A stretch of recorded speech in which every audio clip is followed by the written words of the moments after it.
Greetings, beautiful nerds. Welcome to our 10th episode of Shadows of Ashcaleen, exploring the homebrew world of Odromia following the catastrophic fall of the great city of Ashcaleen.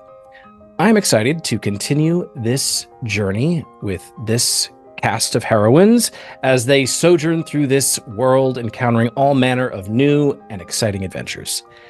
But who better to introduce themselves than our wonderful cast, starting with Jess. Hi everyone, I'm Jessica. I go by I Sneeze Stars or D in Denial online. And I play Elindra Shadowghast, the party's Hellfire Elf. Warlock. Fun fact, it was a year ago today that I submitted a video on TikTok saying, hey, I'm running this contest. Please submit to potentially be in a one-shot or a two-shot that will be set in a homebrew world. And Jess was one of the winners of that contest over a year ago. Moving right along, Rain. Hello, I'm Virgo Rain on all the socials. And I think that's what you say, right? On all the socials. And I do all my mermaiding and cosplaying adventures on there. And tonight I will be playing 10th level Sorlock, Fig. And she's a fawn. And she's going to have a fantastic time tonight. Hi. Hey. Hi. Hey everybody, I'm Pyrea. Every time somebody says pie, I think they say hi, and I'm like, is that me? But I'm Pyrea on all of the socials. I am going to be playing Atara Valor, who is a battle master, battle master, whatever way you say it. And she's a tiefling. Yeah, I'm very excited. Or, as of last episode, is she? Is she really?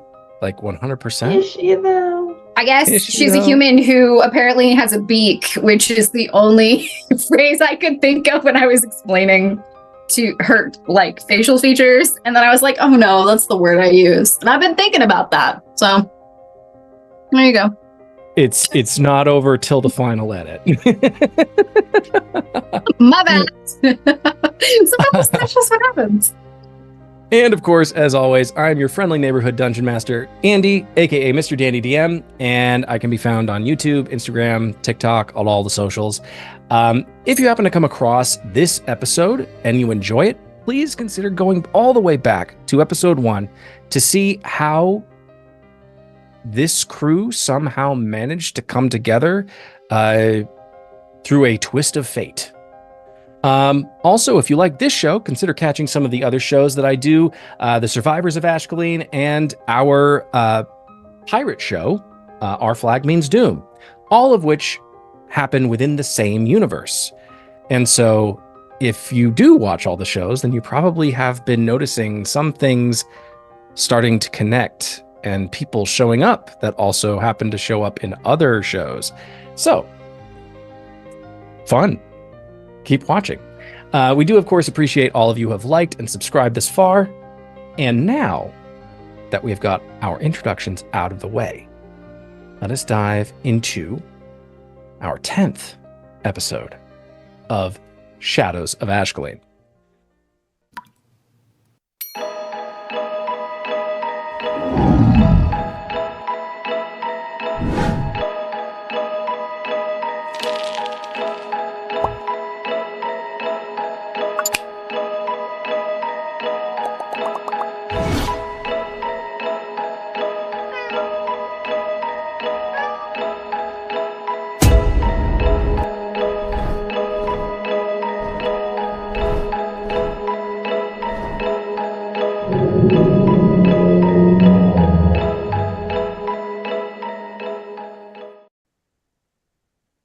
Fig. You awaken the next morning and you hear the sounds of the frozen tundra outside, the steady hum of just the rushing winds. You can faintly hear off in the distance the sound of the glacier rumbling of the ice cracking as all of the sounds of Elithir reach you in the morning. As you look around, you see sort of the opulence of the room, all of the many heavy pillows that are strewn about.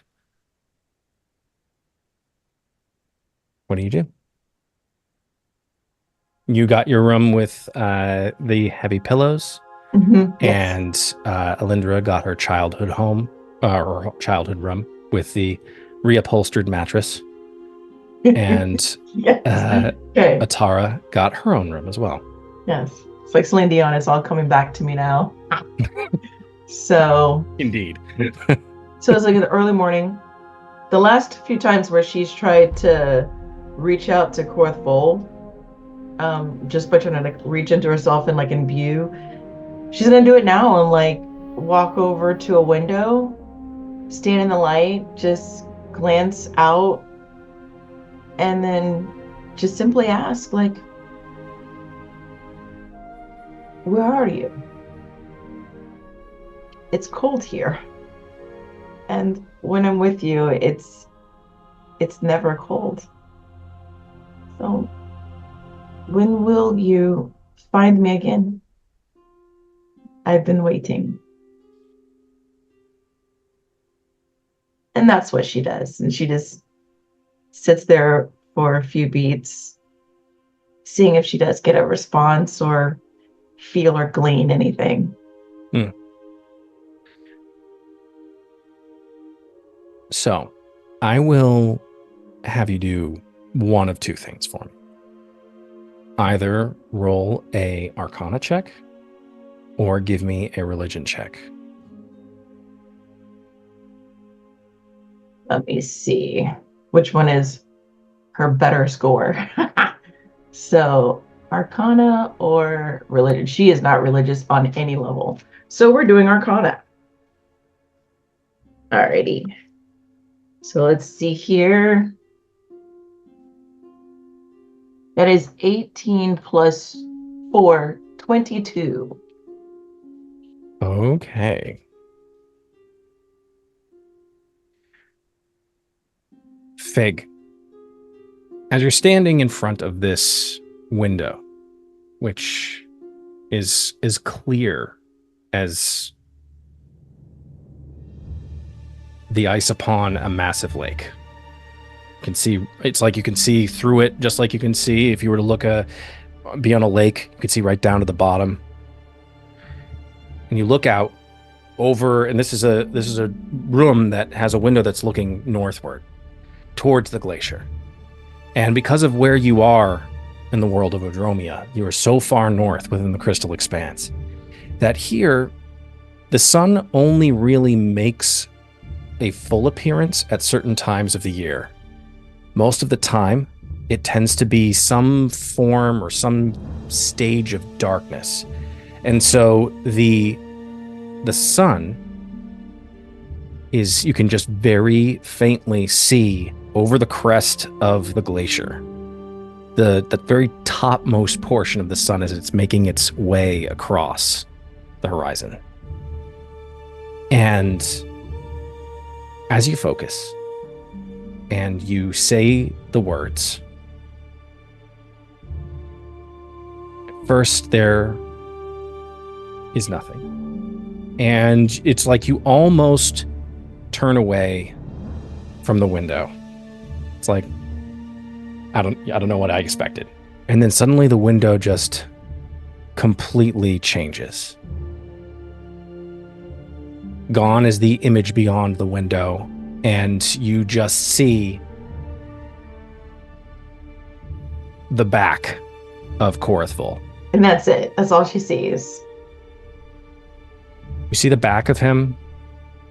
He is walking on a desert road. Sands, dunes everywhere.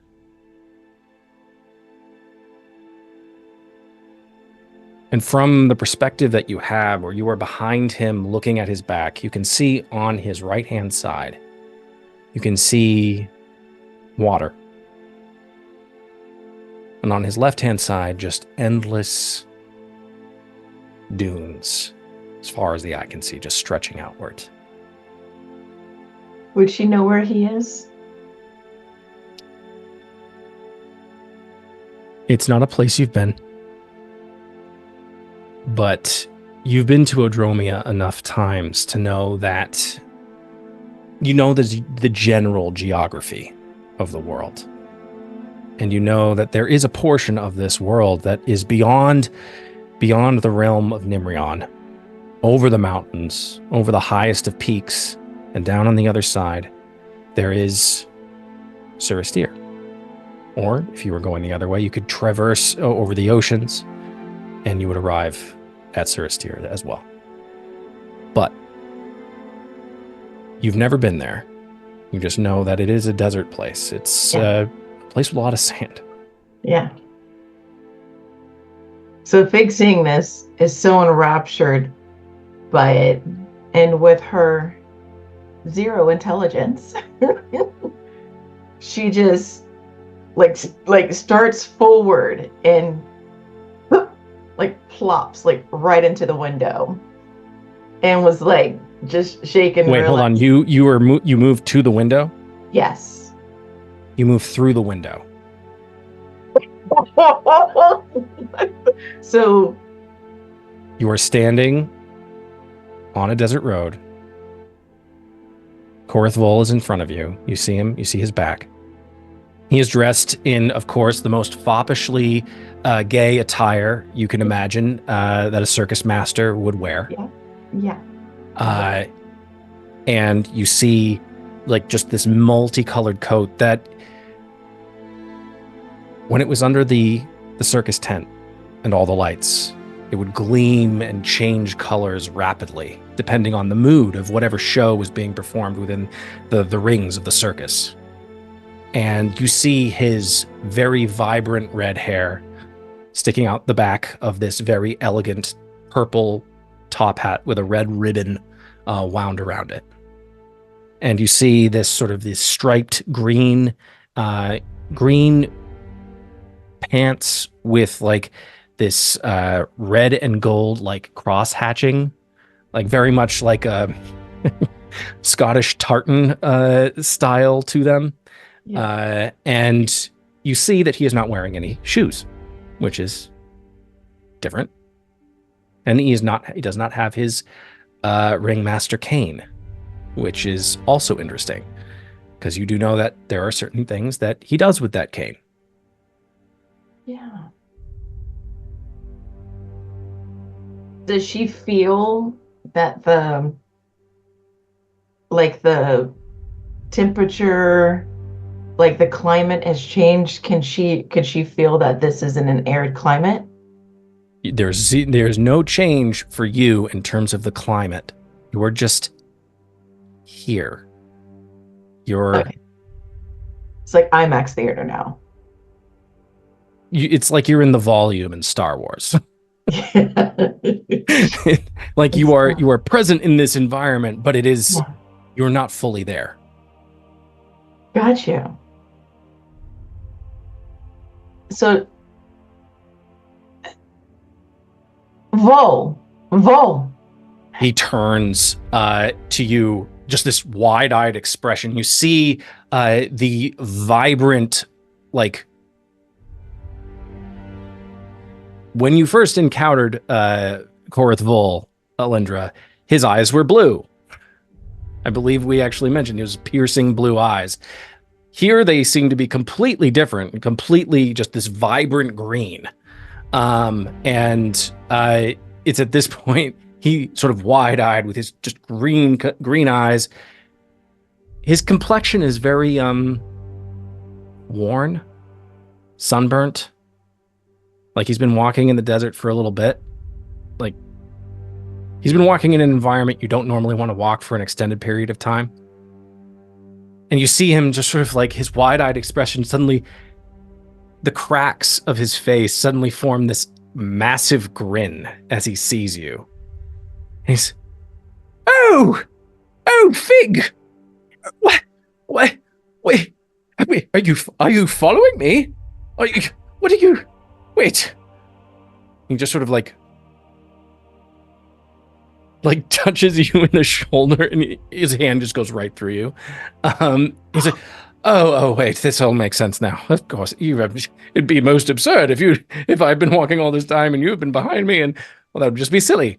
Where have you gone? I've been behind you. What is this? What is this? Where are you? Where am I? I am, how to answer this question? So to answer that question, I really should answer well, first I need to know, where have you been? Where have you been? You've been hashing it up? What's going on? You having fun? The pillows are nice. I've been sleeping on Wait, pillows. you have pillows where you are? Pillows where I am. Oh, very warm. Jealous. It's not. I met new friends. Oh, good. Oh, good. I'm so glad you met new friends, because I've just had a rotten bit of luck just traipsing about this blasted continent. None of the stuff is working, Fig. None of the things that I lost my cane. Everything's gone to shit. Yes. I was there when you I probably should start that. It must be frustrating that you lost your cane. Yes. And my circus. I don't have anything. Yes. And I lost you.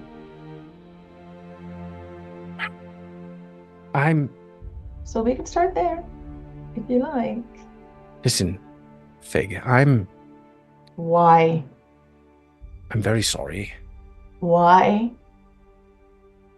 did you abandon me? Me.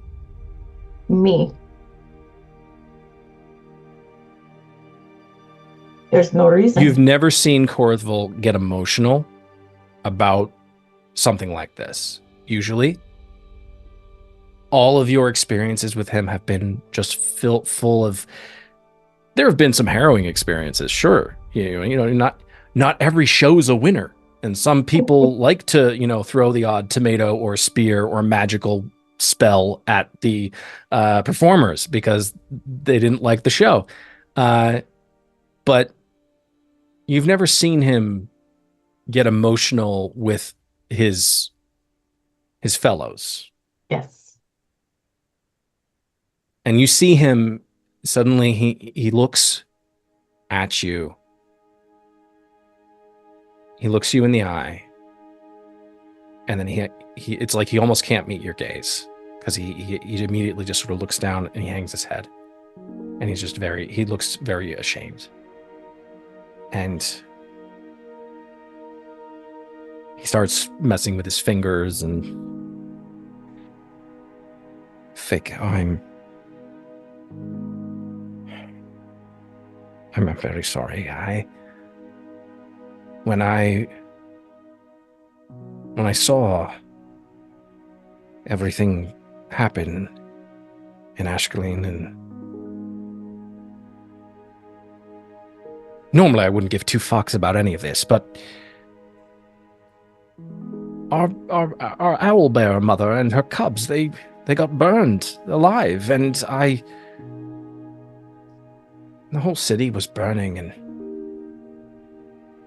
then all hell literally broke loose right in front of us, and part of me I was lost in sort of the chaotic hilarity of the moment, and how the scales could have been so imbalanced to have Mephistopheles and Grajit suddenly steal my limelight and thunder here in this plane, and they decide to, wipe the stage clean. No encore, just, hey, here's our show. And as a showman, I I took a moment to record the event because I was like, this will make a terrific, retelling or a play of some kind. And then after I was done making my notes and journaling, I realized that people were dying everywhere. And there was nothing I could do. And it was a very odd feeling. I am usually very confident in my abilities, and I was suddenly immensely found wanting. And the only thing I could do was try and get you all away, but I got most of our people out, and I'll be honest, they're scattered everywhere. I have no idea where they are, Fig. I have no idea where any of our people are. You were literally the last person that I sent anywhere because I had just enough power to send you where I sent you, and I knew that where I sent you would matter. I don't know how I knew that, but I got the vaguest of impressions. I could have sworn I heard a tiny, tiny voice tell me to send you to the mountains. And that tiny voice, I didn't question it. It was tiny. It was a tiny voice, Fig, but it was also, it had a lot of authority. And it was like, I'm not usually used to people talking to me like that. So I just did what it told me to do. And, well, anyway, you arrived where you were supposed to, and then I suddenly realized that I hadn't really I didn't have any power to get me where I was supposed to go. And so I somehow found a way out of the city and away from the carnage. And for the last several days, I've just been wandering. Yeah, I've been wandering, and I found a teleportation circle that was run by some dwarves, and they ended up bartering for some of my clothes. Shoes. And yeah, my shoes. I think they could very easily tell that I was very covetous of my shoes, and they thought that because of that, they were of very great value to me, and I just hope they never put them on, because then they'll actually find out what they do, which, actually, I do actually hope that they do put them on. It'd be fun. It would be fun. I've never worn shoes, so I'm sure losing shoes would mean that your woes are many. I know. Ugh. But anyway, enough about me. How are you doing? How you doing, girl? How are you carrying on? Who are your new friends? Like your voices, they are tiny. And there's two of them. And wait, you have two? Two friends. Oh, that's double lucky. They are. They're spicy. They're small. And they both have daddy issues. And so that has been very interesting. And don't we all? Watching. I have patron issues. But, that's why I'm glad to talk with you. You see him blush, just like his cheeks, which are pale and kind of like sunburnt, suddenly get even more like pink. Blush. Yeah. We're sorting out, family It's a family reunion about to happen here. And I hope that we sort things out, because it seems nice to have family and for them to work out. And then hopefully we move to warmer climes like the desert or something.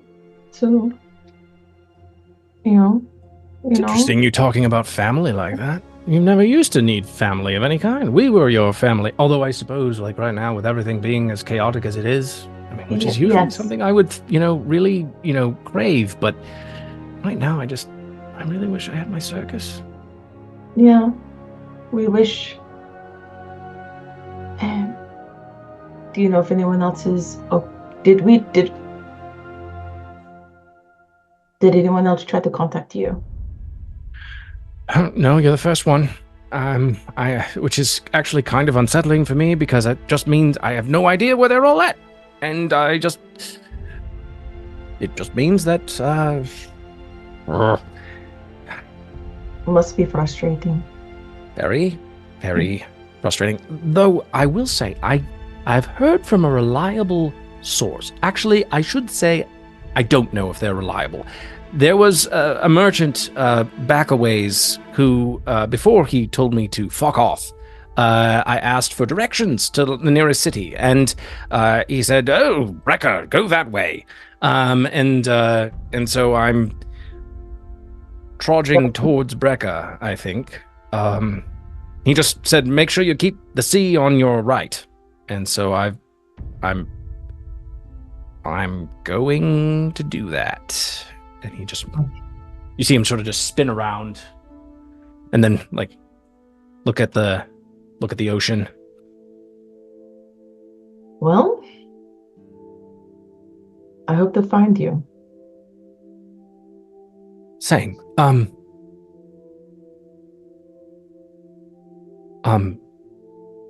here, I, if you'll allow me, may I try and touch you? I would very much like so. He gives you, again, his hand originally went through you before, but in this moment, he tries to just give you a hug. And it's not something that you can feel. It's just one of those things that is sort of like, what a hug feels like, but in this moment, you can't feel the hug. It's just, but you see what he's trying to do. And as he sort of wraps his arms around you, he's not as tall as you are, but because you have just the height, but also the antlers, he is going to pass some of his power to you right now. And you feel sort of this energy.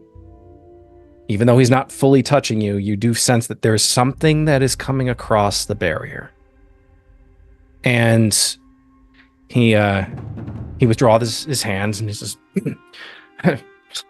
awkward, that whole, sorry, hugging. I know it's, we don't really do that, but I just wanted to say, I felt here's I hope you I hope you enjoy the what I've just given you, because I just want you to be safe, and yeah, bye. And he just draws his hand across, and suddenly you are just hands up against the ice window. Like, I'm literally. Yeah, exactly. And that is... And I'll say this. As the connection is severed, you suddenly feel the full release of the energy that he has given and imparted to you. And you now have access to all of those spells that you now have access to. Sorry, that was my little victory dance. Yes. Elindra, you awaken the next morning. Or actually, technically, you come out of your trance. And boots and shoes. As you come out of it, you are sitting on your bed, and you just feel just the bounciness of the bed and how like firm it is as it's been reupholstered. The first thought, though, that comes into your mind is actually not a warm one. It's one of just anxiety. What has potentially become of your grandmother? And how you hope that she's okay. You're not entirely sure what spell was used by your grandmother, but it was obviously one. It was obviously a very powerful one because of the side effects that it had. How would you like to start your morning? I think she takes out her dad's necklace and is going to make a flame in her hand and put her dad's necklace in there and say, "Can you hear me? Are you going to talk?" To be clear, which dad are you talking about? Oh, not my elven father. He's somewhere. Okay. As you ignite the flame around the necklace, there is a brief pause. And suddenly there is a distinct smell of sulfur in the air. And suddenly, in the middle of the room, just off of the bed, Chaddock and Amon appear. Two of you. This can't be good. Chaddock sort of is just as surprised in this moment to see you. Is he is carrying this massive, horrible looking bone axe that is just drenched in this black ichor, and it looks like he was in the middle of absolutely killing something. Whereas his brother Amon is wearing like very nice like linens, which is for a Tanaruk is kind of odd, but still is very on brand for Amon. Amon immediately comes to your side and is just like, "Elindra, how are you doing? How is all of this?" And it's like he's saying it, but it's almost like he doesn't even know why he's here, and he's just sort of looking around like he didn't even expect to be here this morning. This is the worst. Let me tell you. And I immediately give him a hug and then set into... This is... are you okay? Are you... No, this is not okay. I'm fairly certain that the people that I came here with last night just gave my grandmother Alzheimer's. And Dad won't answer me anymore. And he sent someone to apparently watch after me, but they're not very good at their job. Sorry, I'm so sorry. But they're not very good at their job. Oh, really? I'm Chaddock. Do you want in on... Listen, And what were you just murdering? I was murdering an ice method. I'm sorry. I'm very surprised to be here right now. And well, I didn't also, what are you for doing here? And he gestures at his twin brother. Don't look fabulous. at me. I didn't do any of this. this is obviously the workings of my lord, and of it looks like and he sees the sort of the fire and the necklace, and he just like, it looks like Elindra was trying to reach out to the big daddy, and he is indisposed, so that's why he sent us here. Oh, that fucking Indisposed. She just yells into her hand. Are you serious?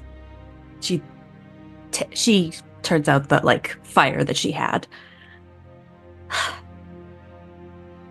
He's not even doing his own dirty work anymore. He's just sending you to do it for him. Yeah, the impression that Listen, Chaddock. Listen, just let me do the talking. You are always so ham-fisted about all of this relationship. You always have been. Right, darling? Right? 100%. Exactly. He's an idiot. Good night, buddy. All right, love you.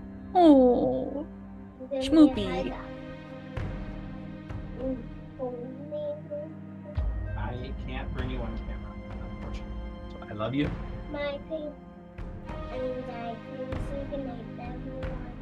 How about this? I'll bring the mic down to you, and you can say goodnight.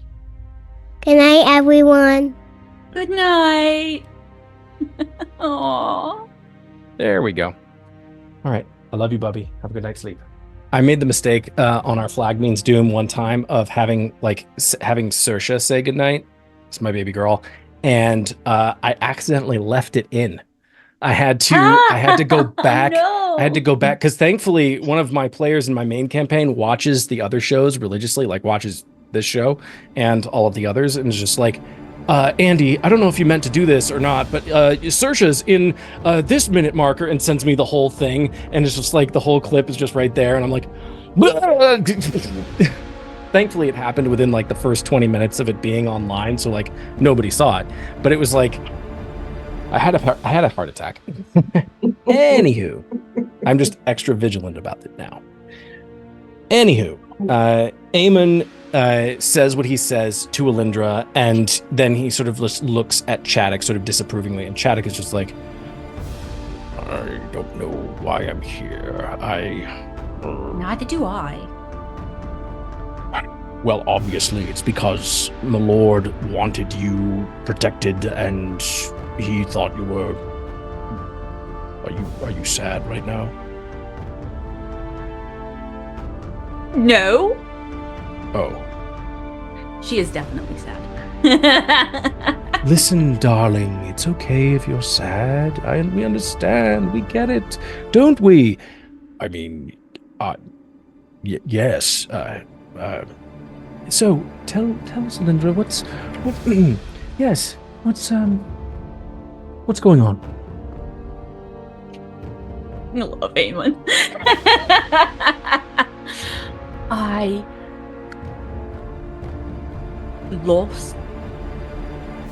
I'm home. I went home.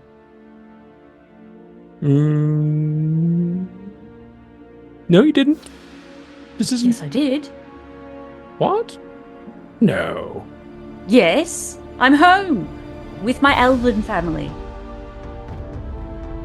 Oh, wait. I remember this. This is okay. This is the thing. Oh, right. Yeah, that's right. I forgot about all of this. I apologize. I've been so busy. There's just been a lot of drama happening in Kenya right now. So I'm just like, Yeah, rewind, because I don't quite believe you. About which part? This. Where did you think you are? Does this look like hell? Well, no, that's why I was confused, because you said you were home, and I was like, wait a second, this doesn't look like home. This is way too nice. Yes. I went home, and I don't know what to do now. Also, I may have... I look at Chaddock. I look back to Eamon. I may have had a run-in with Grajit, and I show him my hand.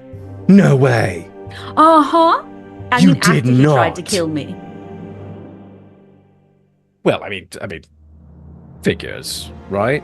Like, of course he would try to kill you. I mean, he doesn't really Yes. like us right now. Like, he's not No. a big fan of dear old dad.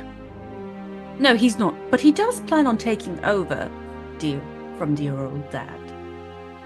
Well, good luck with that, because Big Daddy M, he's got it all locked down in Kenya. Right, which is what I originally thought. But apparently, he's taken over every other place. Well, he's definitely made it harder getting around. We can't use the normal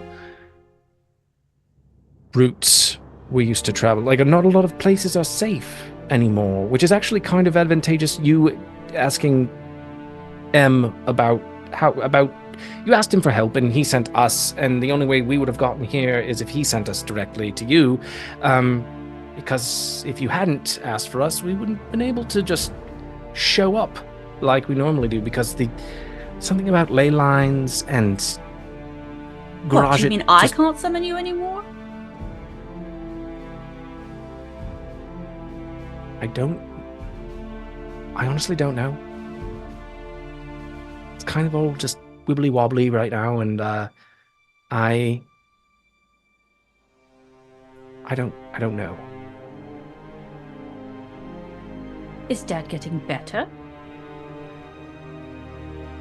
Yes, he is getting better. It's just slow going right now, and he's in an awfully grumpy mood. He's got us working double guard duty over the abyss right now. The one that runs down from the river and down into into Nessus.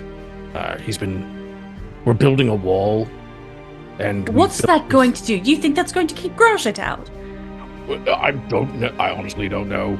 That's what we've been working on. Built this glass barrier over the hull, and Mephistopheles has... Oh, I'm sorry. M. He's been pouring magics into it, and I really hope it works. Is he losing his mind?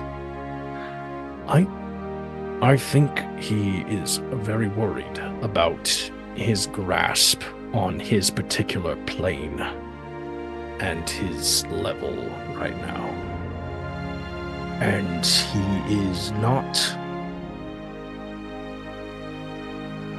as forthcoming about information, and he doesn't tell us anything. Really, why would he? I mean, and he gestures to himself, Chaddock gestures to himself and Aemon. Why would he tell us? Like, we're only people who have guarded his daughter. Or his... I'm sorry. His... What do you normally like to be called when we're talking about him again? Like, what are you? I mean, we called him, father, or called you daughter before, but really, you're not really his daughter. Like, you're just... Aemon steps in at this point. He's like, foot in mouth much? Really? He's so right. Sorry. I'm a creation. I'm fire. I'm literally sentient fire. Right. Good to... So what's the whole thing? Like, what's going on with, like, are you coming back to Kenya, or are you just... What's the plan? Oh, not coming back to Kenya. Why would I? I don't know. What are you looking to do? I mean, you're here in your elven home. What's the next move for you then? Are you just I gonna could stay be an here? elf. Yeah, can you though? Because you're kind of just... I mean, as long as I've known you, you've never been very good at keeping that whole fire business under wraps. I would just say it's magic. Right. Magic. Yes, that's a... Why do I feel like you're doubting me?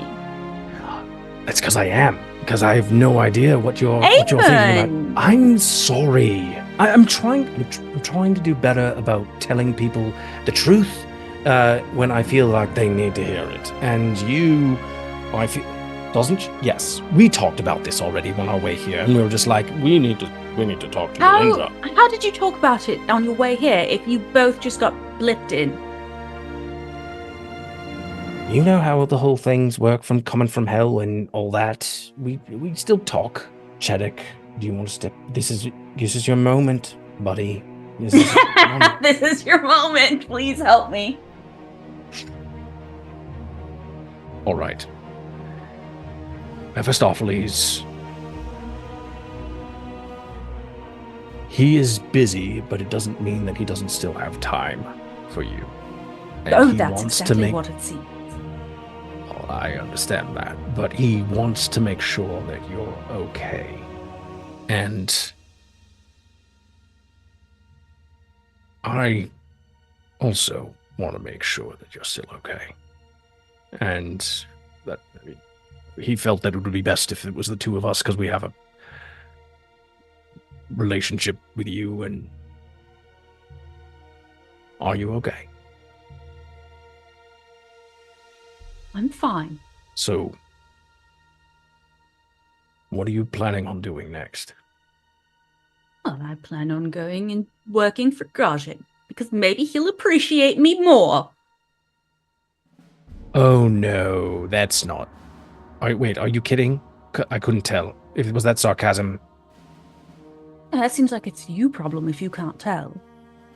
Oh my god, she's going so snippy right now. I mean, this is very much petty. What? He's not petty. Grajit promised me that I'd be favorite.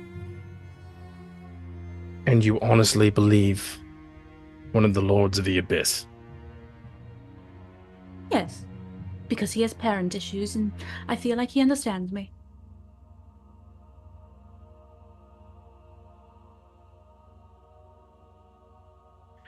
Do you want us to tell your dad that you're going? I'm sorry, Dad. Do you want us to tell Big M what you've been up to then? I don't care. Also tell him that when he was here fighting, it looked like he was starting to get a gut. He should be working out more. That's very... Oh, very droll. That's delightful. Oh, I'm going to be laughing about that for weeks. Oh, my goodness. Ah, Mount Celestia. That's hilarious. Chaddock, meanwhile, is just not laughing. He's just very much just sort of looking at you like, well, we're obviously not going to say that. And Eamon, meanwhile, is just sort of in stitches right now. So... We'll just tell him, yes, Elindra's joining Grajit and lay off the fire icicles, I suppose. That's exactly what you'll say. Did you know that he created this place? What? That him and Asmodeus are creating gods. Like, they helped make everything. Well, to a point, they got kicked out and got domains because, I don't know, they suck or something, which is fair.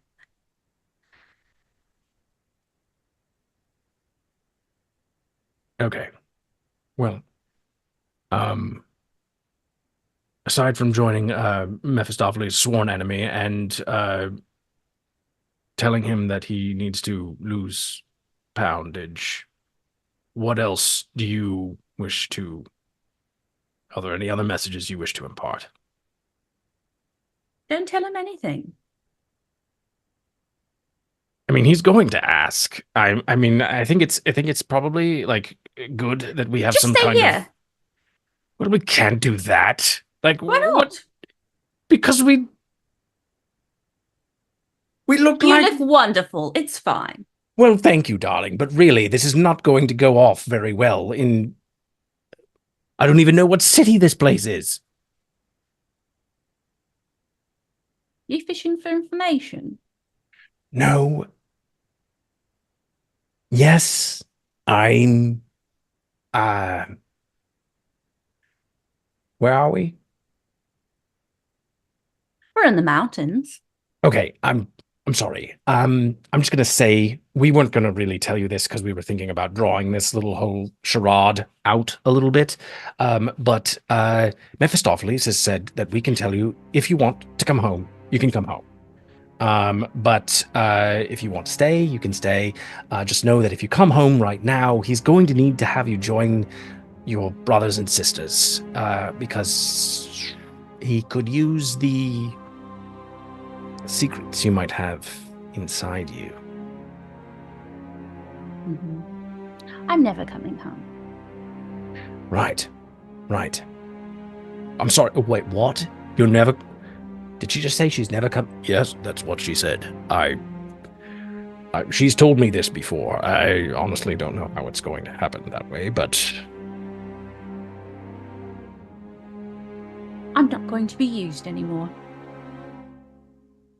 My memories are my own, and I'll start a new life. And I will extinguish myself before I come home. I don't think... No. She's sincere right now. Listen, Amon, we're done here. Okay. Well, and Amon just puts his hand on your shoulder. Elindra says, listen here, girl, you stay safe now. Of course. Don't do anything... I'll say it. Don't do anything stupid, you know? Oh, too late. I love you. Oh, I love you too.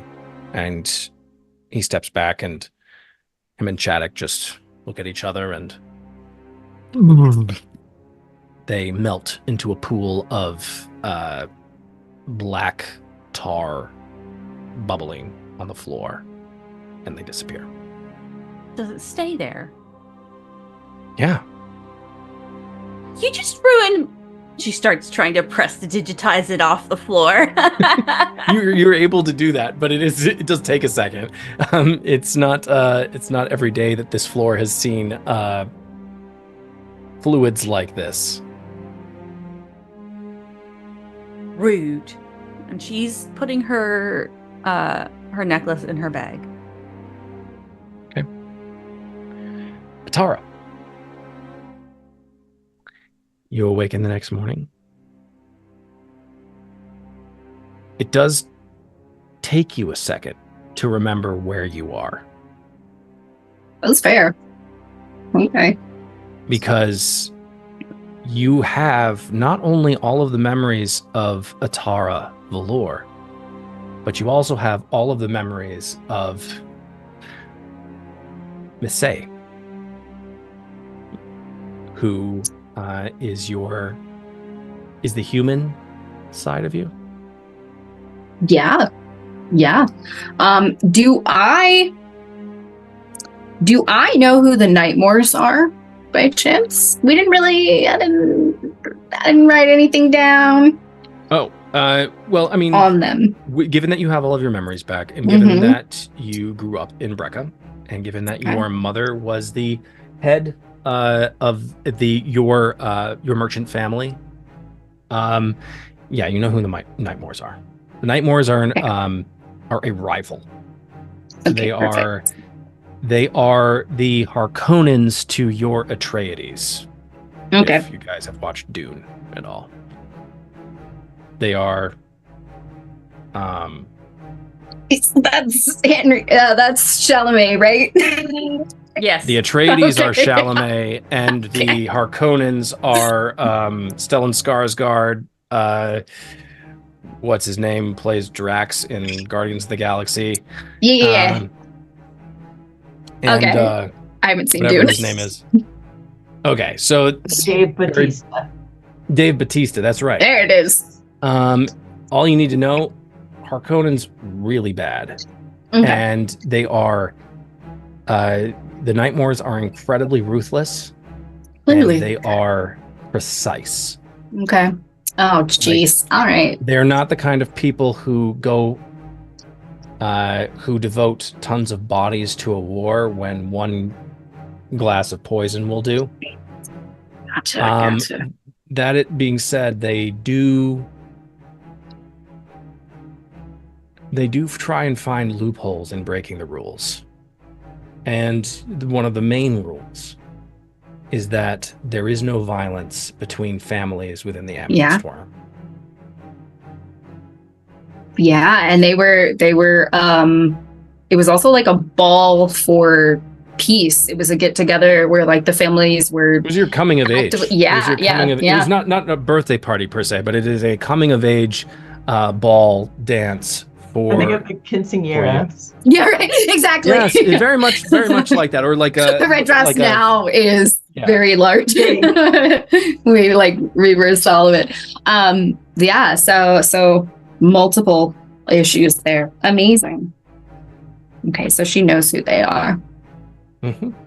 Perfect. I would say when she gets up, despite being kind of all shook up, basically, she got up probably earlier than everybody, but she's in her room and has drawn a like rudimentary face of whatever Nightmore family member she can like picture the best. She has drawn their face and it's hanging like on the wall.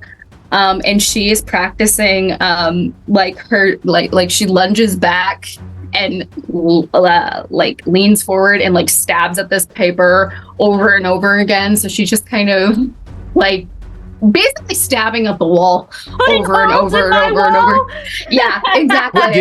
Give me a performance check. I want to see how well you draw The paper this is picture. fine. She's missed every time. Dirty 20. I got an 18 on the die.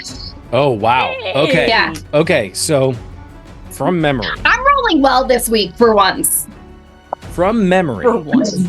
You are able to very hastily sketch out the two Nightmoors that you know because you've come in contact with them before.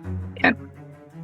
And that is Lady Rihanna Nightmore and Lady Lucas, or Lord Lucas Nightmore. Okay. Technically not Lord Nightmore. Okay. Lord Apparent. He is Okay. So there is Lord Nightmore, and then there's two offspring, Rihanna. Gotcha. And Okay. Okay. Children. Gotcha. No, yeah. So she is definitely like pulling out every like hidden weapon that she has, and she is just going through the motions in her head of almost exactly kind of the scene she originally like played out before getting all of her memories back. The like, what did we learn?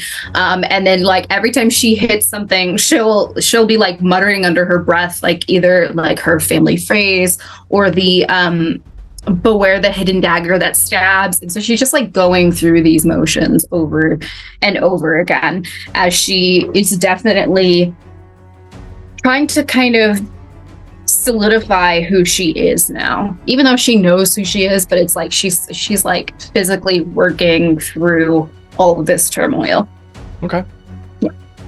While you are doing this, you recognize something about how you're moving right now. Okay. So there's the way that Missy moved. Okay. The human form, the human person. The one that was trained by your mother. And how they moved with such grace. And almost the fight or the process of the duel was almost a ballet of sorts. Okay. Had a dance-like quality to it. Very, very, could be very fatal if you came in contact with somebody while you were doing this. but it was just full of grace. And then you notice that there are other ways that you're moving, other tactics that you're employing in your footwork and how you're positioning your body. And there is a viciousness, which the only thing that makes you think of it is just the two are very different. And you realize that this is the tiefling infernal side of you. Okay. This is a gift. Harness the rage. From All right. From Mephistopheles. Okay. Hold, please. Okay. That's good. She'll take note of this, and I think after I would say over an hour of just kind of grinding through these movements, she'll rip that piece of paper off the wall and like tuck it into her pouch, and kind of make her way out of the room to kind of see what's up. I will say this: I'm giving this to you because you rolled a dirty 20. Your sketch, your appraisal of the memory, and the process of sketching out something from memory, it surprises you how well you remember these two. And I will say, because it was a dirty 20, this is a very almost near lifelike portrait of these two. Okay. That's good to know. That's good to know. So she's pretty confident in that as well, then. That's good. But yeah, she will kind of retrace the steps that they had coming up and through the hallways, kind of try and go back to the sitting room, that tea parlor, that area where she kind of saw everybody else the last time. Okay.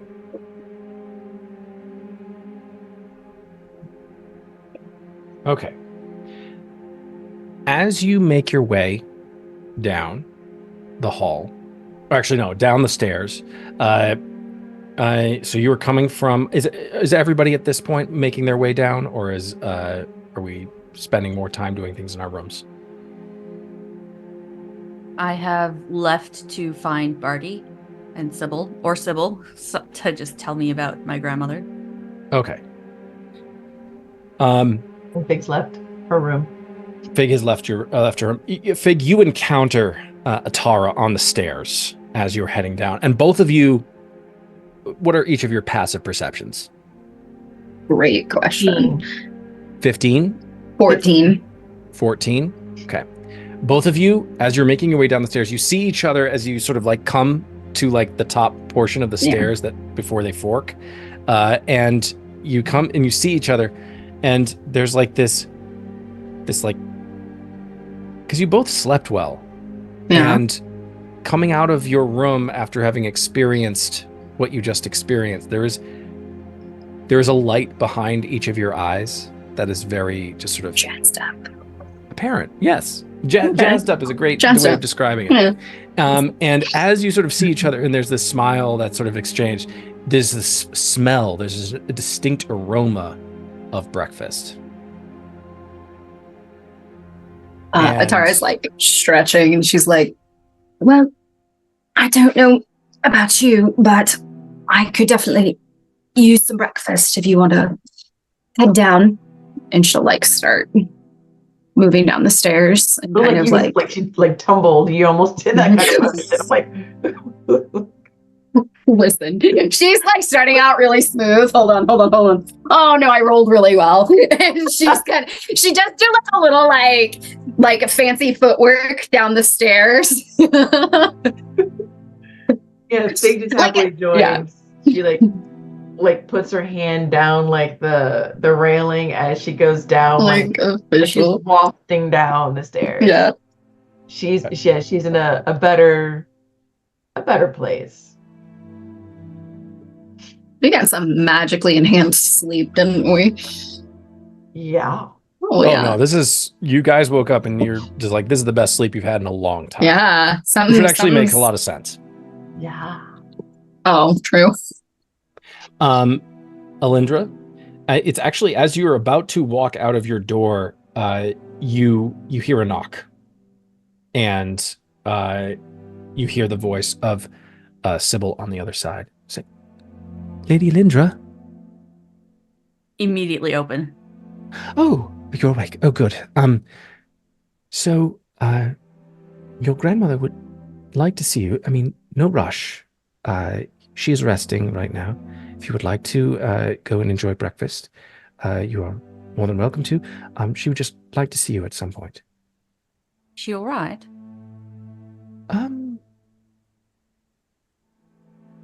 I think so. I'm not schooled in any of the... I guess I am schooled in a little bit, but like I don't have the level of experience that you or your siblings or your grandmother have in terms of the arcane, and so I wouldn't be able to tell you What's successfully. Bartie say? Bartie has been going about all of his business like normal, so... But that's Bartie. Bartie always does that, whether it's a good day or a bad day, so... I don't know. All I know is that your grandmother has asked for you personally, and that, she just wants to make sure that you've had a good breakfast, and I think that's a good sign, right? Yes. Right. I'll have breakfast. Okay. I believe your friends have already made their way down. The girls and I, we're going to do up the beds and do up the rooms while you guys are having your breakfast this morning, and we'll see you down there in a little bit. Thank you, Sybil. Oh, you're more than welcome. And also, and she just reaches out and just touches your wrist. So lovely to have you back home. Just big, very big grin. I think we've always liked Sybil. Sybil is good people. As you, Elindra, as you make your way down to the main, well, it's not the kitchen, but it's not the eating hall. That sounds weird. The whole house is super fancy, but then where they eat looks like a mess hall. The interior of this place is very much like, I'm thinking like Downton Abbey vibes. That's what I've been thinking this whole time. Like you said it once, and I was like, bet. It's not. So it's not the drawing room. It would be. You could do the drawing room. The parlor. The dining. Oh. Or the dining room. The dining room. Yes, the dining. Why did I think of that? The dining room. Yes. There's too many words. The dining room where one dines. Yes. So so you all make your way down to the dining room. You see Fig, and you actually see Fig as they go around the corner because the antlers are like the last thing around the corner. So you see come around, and you enter the dining room, and you see this massive spread of food. Just some items of interest. You see all of this is, of course, like conjured for the most part. But we see there is creme brulee French toast. There is maple bacon sweet potato hash. There is an everything breakfast casserole. There is a mixed berry croissant bake with lemon, cherry, and cheese Danish, and a fresh berry stuffed crescent roll. Also, there are multiple, because it's, I guess, Elindra's favorite. There are multiple pumpkin cream cheese stuffed French toast bakes. Those are sort of just laid out on the table. It sounds like a great breakfast. When Elindra comes in, she immediately she doesn't look at any other thing on the table but those pumpkin French toasts. Right next to the pumpkin French toast, there is like this brown sugar caramel glaze that you can pour onto the French toast. And then, of course, at the very end, there are a variety of different juices that are freshly squeezed and pressed. But yeah, This is breakfast at Shadowghast. Atara is carb loading. Yeah. Like no ancestor butts. She's got like at she got a least good workout this morning. Yeah, 100%. She's got to Let's keep that go. energy going. You know that scene in Hook where they have the whole thing laid out so Yes, and it's like everyone all takes the You're That doing it, Peter. just like this, just bits of everything, and not like all over, but just like yes. everything. She is consistently eating everything that is in her arm's reach. Terrific. Thank you. Can we please eat? My body is starting to digest itself. Terry needs nutrients. You all immediately tuck in at varying degrees of ravenousness.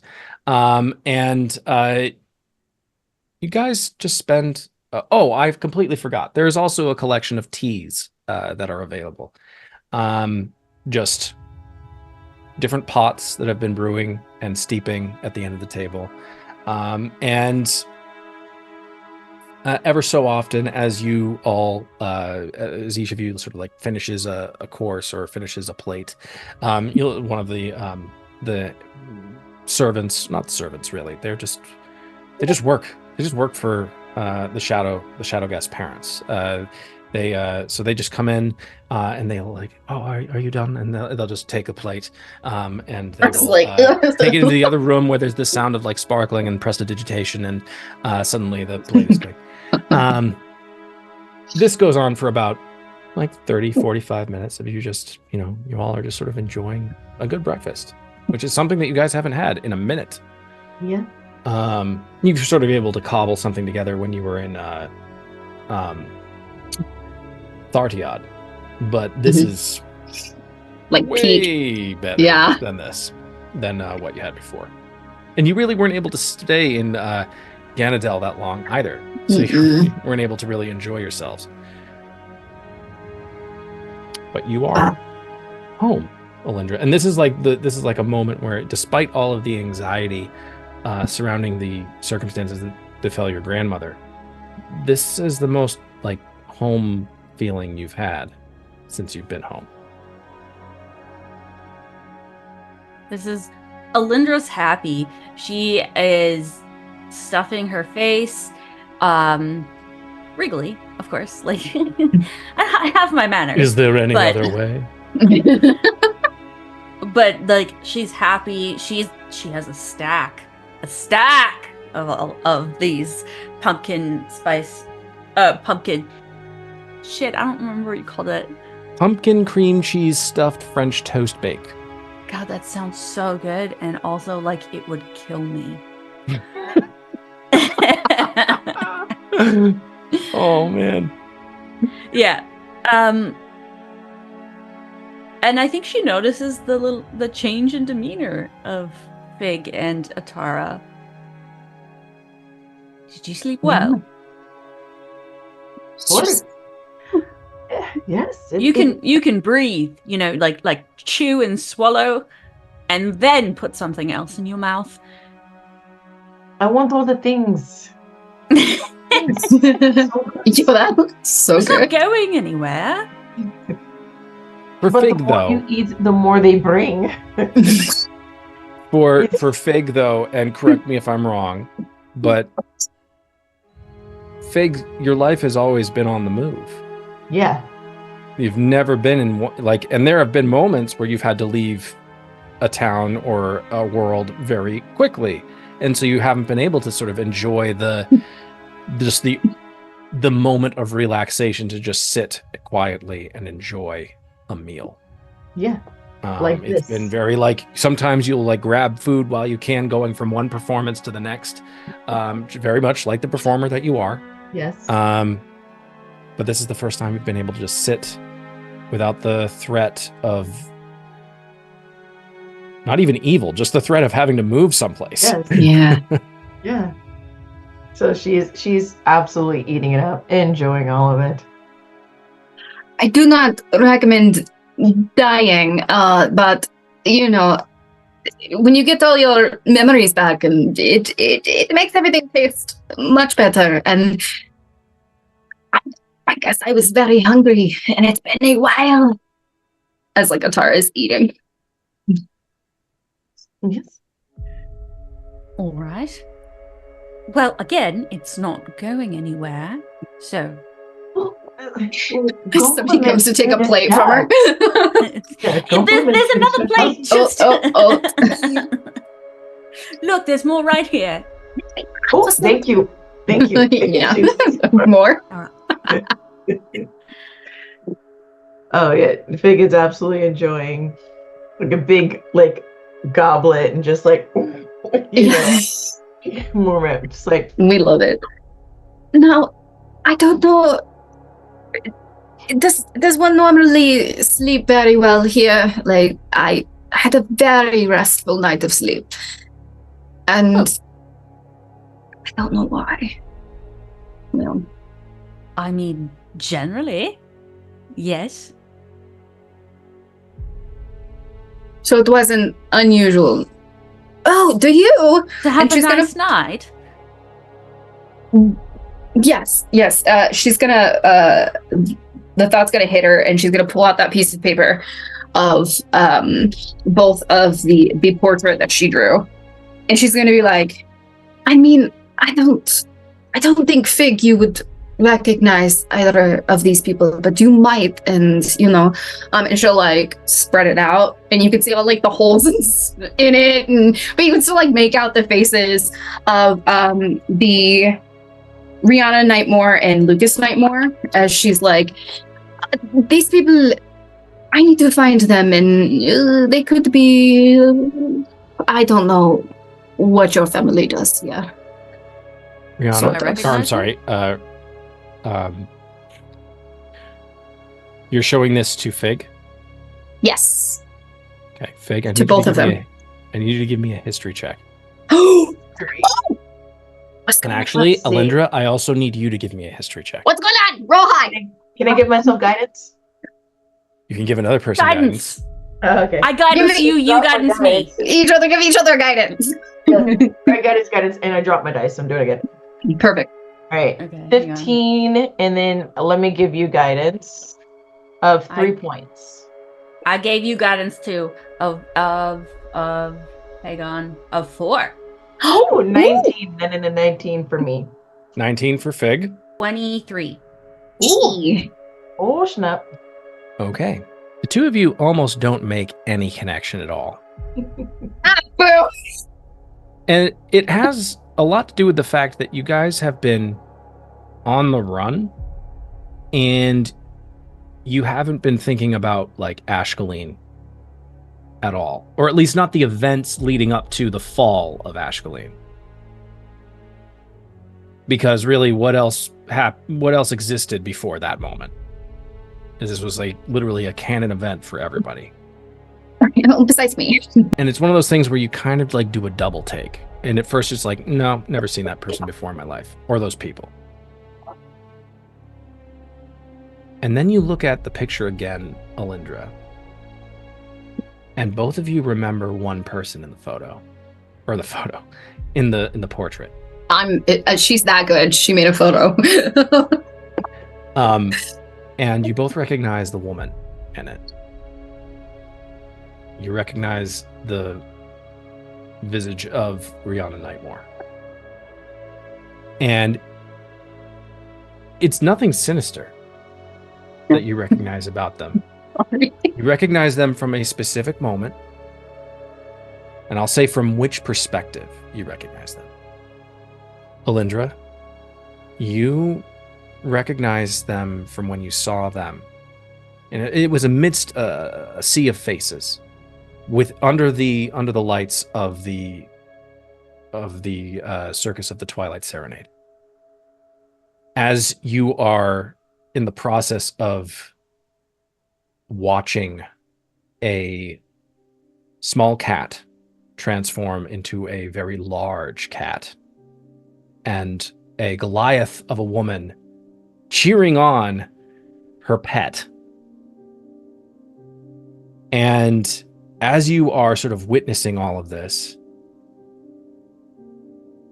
there's the rush of the crowd and the cheers, and then suddenly there's the ring of fire that suddenly materializes out of thin air, and you see Korrith Vol, which you definitely saw him there, Korrith Vol motioning to Fig as he's twirling his cane about, and Fig, you're the one who's sort of controlling the ring of fire in this moment, and the cat suddenly leaps through the ring, and there's a massive roar from the crowd as they successfully pass through, and there is just so much fanfare. But Elindra, you see this woman in the front row watching everything, and there's a smile on their face, and they're sitting, and she's clad in white, which is actually not how the picture is drawn by Atara, but she's clad in white with a veil that she has, a lacy veil. Bro, not worn just over her married. face. It has it pulled back, and next to her is someone who would appear to be their husband, as they seem to be very affectionate with each other, or he seems to be very affectionate towards her. She seems to be very much lost in the magic of it all. Or at least she appears to be. Fig, from your perspective, you get to see it from an opposite side of things. You see the crowd. And you see this woman, but you see a different thing. There is, as the lights are cascading down and everything is sort of flashing in front of you, you remember in the moment that out of every smiling face in the crowd, you remember hers because there was a moment where there was a sudden flash of cruelty, like a cruel grin across their face as they stared around at everybody else here.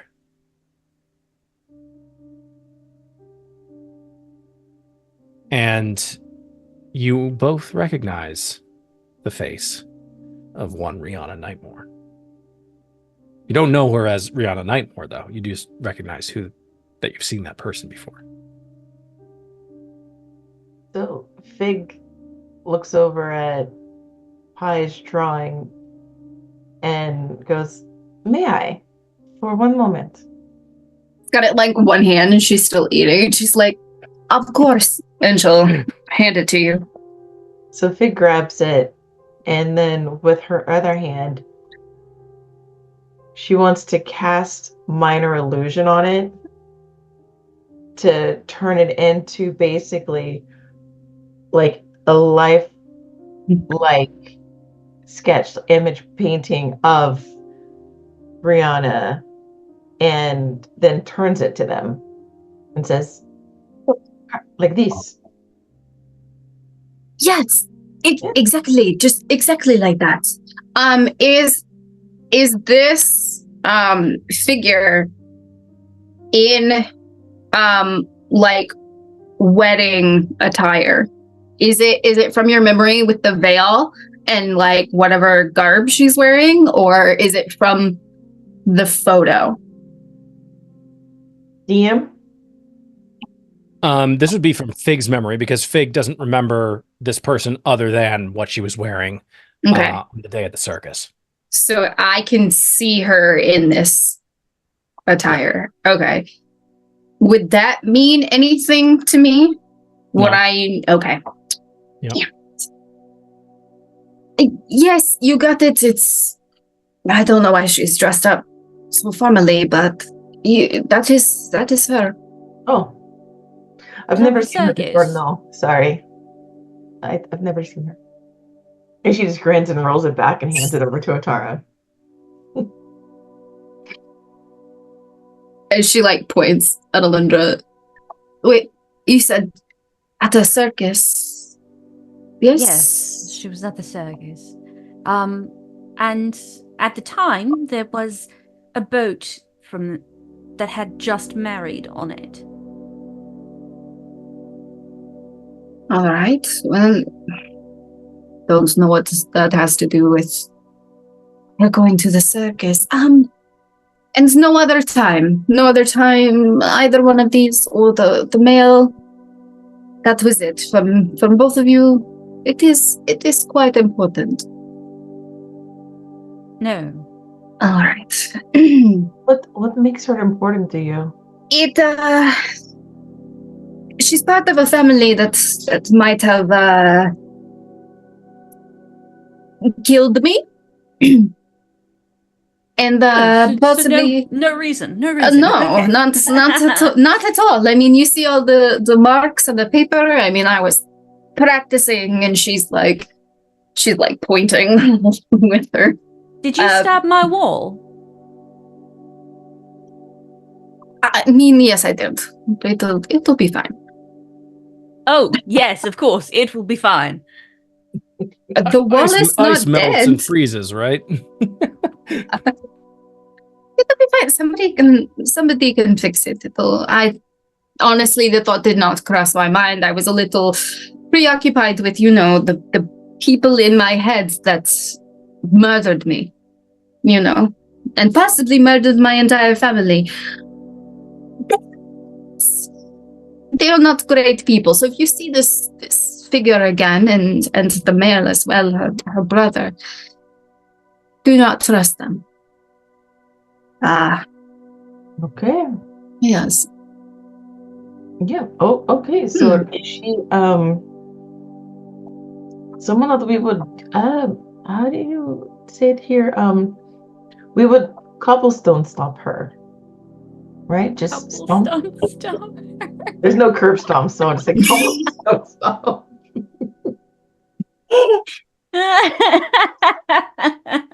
Well, it's canon now. On site. Pretty much, yes. Well, I should probably ask her some questions, but I do not think. Okay, hold for a second. Yeah. If there are any artists out there who really want to create some art, please create some art of our lovely character Fig, this gorgeous, almost 7-foot tall satyr, who is just saying in like this sort of cartoon bubble, "Shall we cobblestone stomp her?" We would really like that art so we could put it on a t-shirt. Like, right. Oh, it's so anime. Oh, I'll take it. It's perfect. Mhm. But yes, sort of a little on site.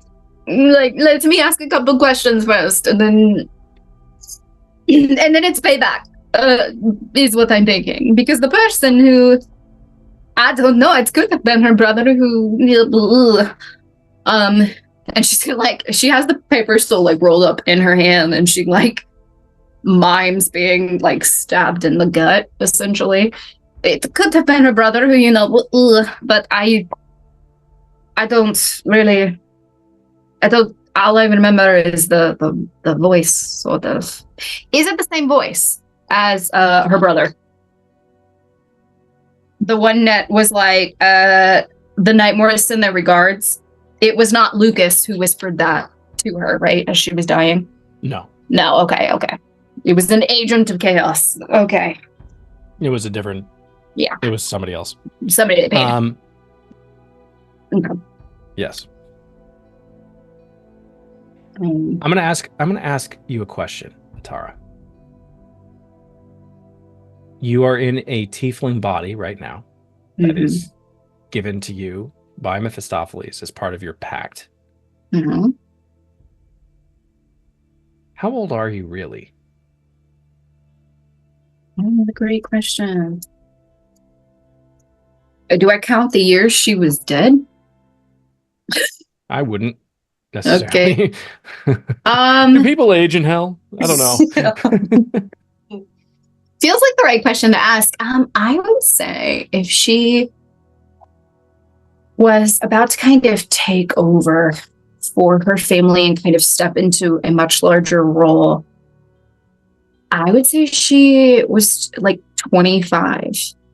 25. Because I feel like 18, even though like ye old age kind of parameters, 18, they're still children.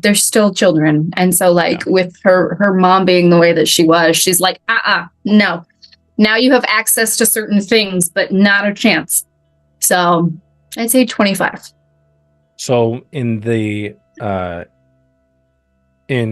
Massey, or not the Massey household, but the Valor household, the sign of coming of age was actually a sign of maturity, not years. Like, are you capable of actually being who we need you to be for our family? Surprised she was 13. You were just kidding. Okay, perfect. Yep. That is a fun bit of lore that we didn't have a second ago, and now we do. Look at us. Amazing. Yeah. Oh, this is sticky. It'll be fine. I'm sure we'll never see them again, everybody. Yeah, Neither of these people. No. Not at all. But yeah. How is... And she's going to point with the page again to Elindra, and she goes, I completely got sidetracked. I've been trying to kind of bring it all together. You see. How's your grandma? Have you seen her this morning, or?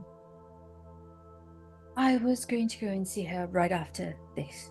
She did something quite spectacular, and I don't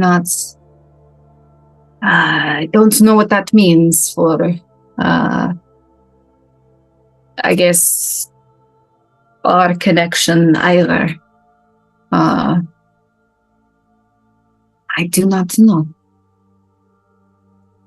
I feel like something broke between like my pact, because he couldn't complete it, right? That's what you said last session. That something feels different. Do I feel as tethered as I was before? No. Okay.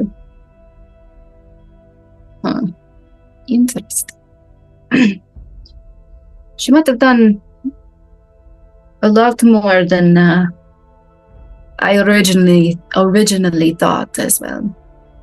But I'll have to ask her when we go see her. Would you like to go and see her? Yeah, I mean, whenever everybody else is done eating, Fig, how are you feeling? Is Fig still? Perfect. Just takes like a plate to go. Ready. Amazing. Okay. So you guys are thinking you're going to be going to visit with Evelyn or Evelyn? Mm-hmm. Okay. You all finish your last bite. All of you are thoroughly sated, beverage and food wise. Fig, you wipe your mouth with the tablecloth. And you all rise from the table, and you eventually make your way out of the dining room, and you head down the hallway towards the other side of the house, the other wing, where the other members of the family reside.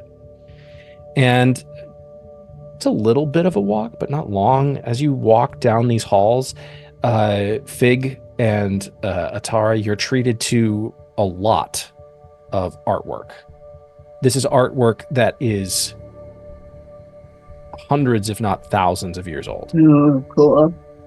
This is art that is very heavily depicting the Velven Forests and all of the kingdom of the elves prior to their mass exodus north. and as they were being pushed out. And you see just how beautiful and idyllic it was, how life was it was still incredibly, like, there were still incredible, like, dangerous things that were happening in the world, but for the elves, cloistered as they were within the Velven Forest, how just peaceful it was. Steeped in the magic. And for you, Fig, it actually is like, there's a moment where you almost look at that and there's a little bit of sorrow that you feel, because it's vaguely, not fully by any means, but it vaguely resembles the Feywild. Yeah. Whatever home they had constructed and built over the many years of the elves living there, there's like this little bit of a thought that was placed of where the Sylvan peoples came from, and how the elves arrived where they arrived. And so it's as you are looking at all of this artwork that you just sort of see the planting of the first tree, and you see how that tree eventually grew to be massive in size, and that it grew to be a home for many of the elves. And then how other trees were planted all around it, and then how the Velven Forest actually came to be. And you see there is a smaller portrait that you see that actually is very reminiscent of the tapestry that you witnessed, or a portrait that you saw in Ganadel when you were first looking in the libraries there, and how you saw it's the creation story, at least from the elven perspective, in terms of their tales of what that might have looked like as the gods were going about the business of creating the universe. And all of it is just so, like, for Elindra has seen all of these like hundreds of times before. Like, it's not really a new thing. But in this moment, there is some sort of added layer of significance to all of it. Because if you've learned nothing from your travels over the recent months, it has been that all of this is very connected to other histories and other grudges and other relationships of the gods and the people down below. And how nothing buried remains buried forever. With that portrait, like the painting of creation, are there any like differences that we can easily pick up? Because you said it was from like the elven perspective. Yep. What's different? Actually, can you give me a... what do I want here? You can give me either a religion check or a history check. Guidance? Yeah!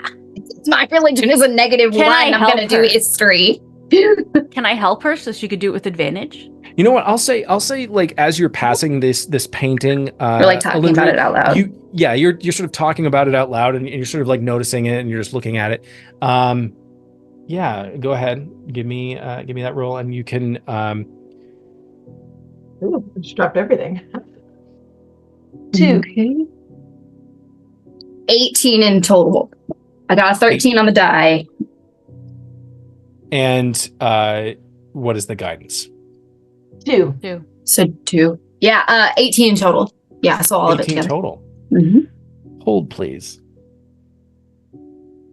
Oh, we're holding. So, as you gaze on this portrait, and at first,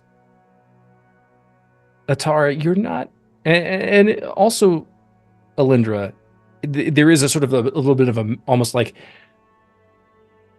you know how when you're at an art museum and you're going through the gift shop and they have those postcards of all the different paintings that are at the gallery? Mm-hmm. Yeah. It's like as you're walking, and of course they're a lot smaller than the painting that you just saw, but it's still like, oh, this looks like the exact same thing. But then you look at it even closer, and it's like, oh wait, no, this detail is different. This was in another place on the other portrait. As you are looking at this portrait that you're starting to see differences. And it might be that this portrait is this is an artist's depiction of the events of creation, but from an elven perspective in terms of mythology and lore, but also from a different time during that process. Okay. And as you are gazing on it, hold on.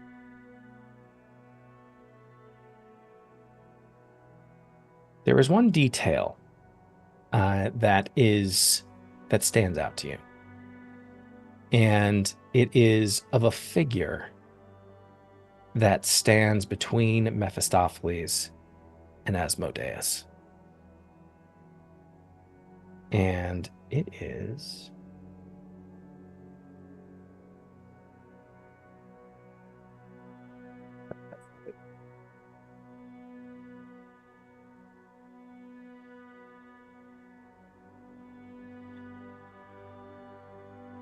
is the image of, and it's almost a slightly comical one, except you kind of know a little bit about the lore surrounding this figure. Standing between Mephistopheles and Asmodeus and slightly behind them, almost slightly obscured by their imposing figures in the process of creation, but slightly behind them is a woman, or at least you think it's a woman, a femme-presenting figure that is shrouded by just shimmering diaphanous fabrics, and you cannot see their face. The Pale Knight. But it is just details. Their features are completely obscured, but it is clearly something. It is clearly feminine. Mm. In terms of the figure itself. Okay. Ooh, yeah, they get talking about that. Do the elves have a better way of painting metallic-y, glittery things? Because that is, and she's looking up at it and pointing out the figure. That is different than the other one we saw. Yes, I'm not remembering incorrectly. It's different, yes. And anybody have any idea who that is? Is it also your relative? That looks like it might be the Pale Knight, which is Grosjet's mother. Oh. Okay.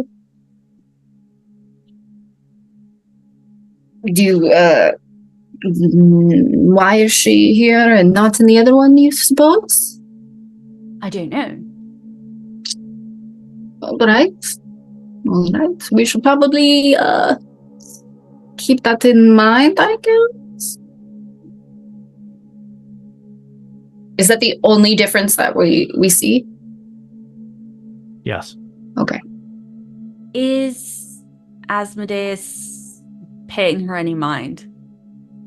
His back is to her. He's looking directly. It's almost like he's looking directly at you.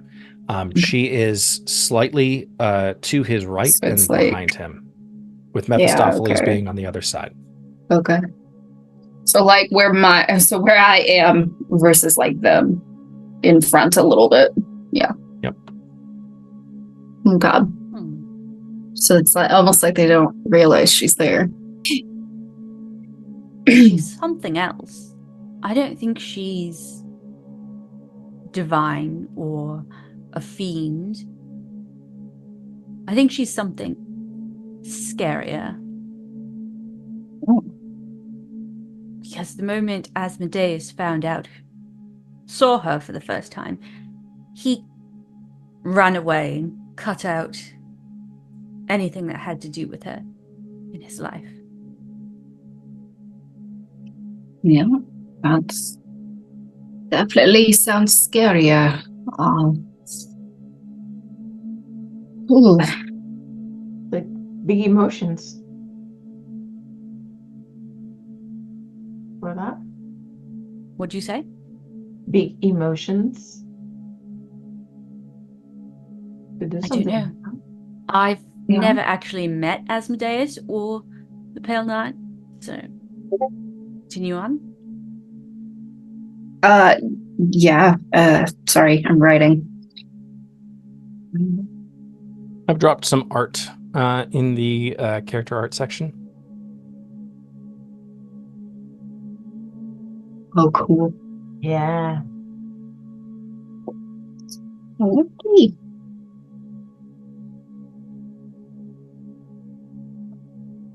Like hauntingly beautiful. Yeah. But once you pull back the sheet, Butterface. It's all Butterface. no, you just die. That's literally what happens. Yeah. Oh, that's wild. But you can, yeah, as they're like continuing on. But you said this graduate is potentially her child, and yet you can look at his face. Yes. Maybe it is not her child. Maybe. Wouldn't you think like you couldn't look at him to? I don't know. I do think that is not somebody I want to come in contact with, though.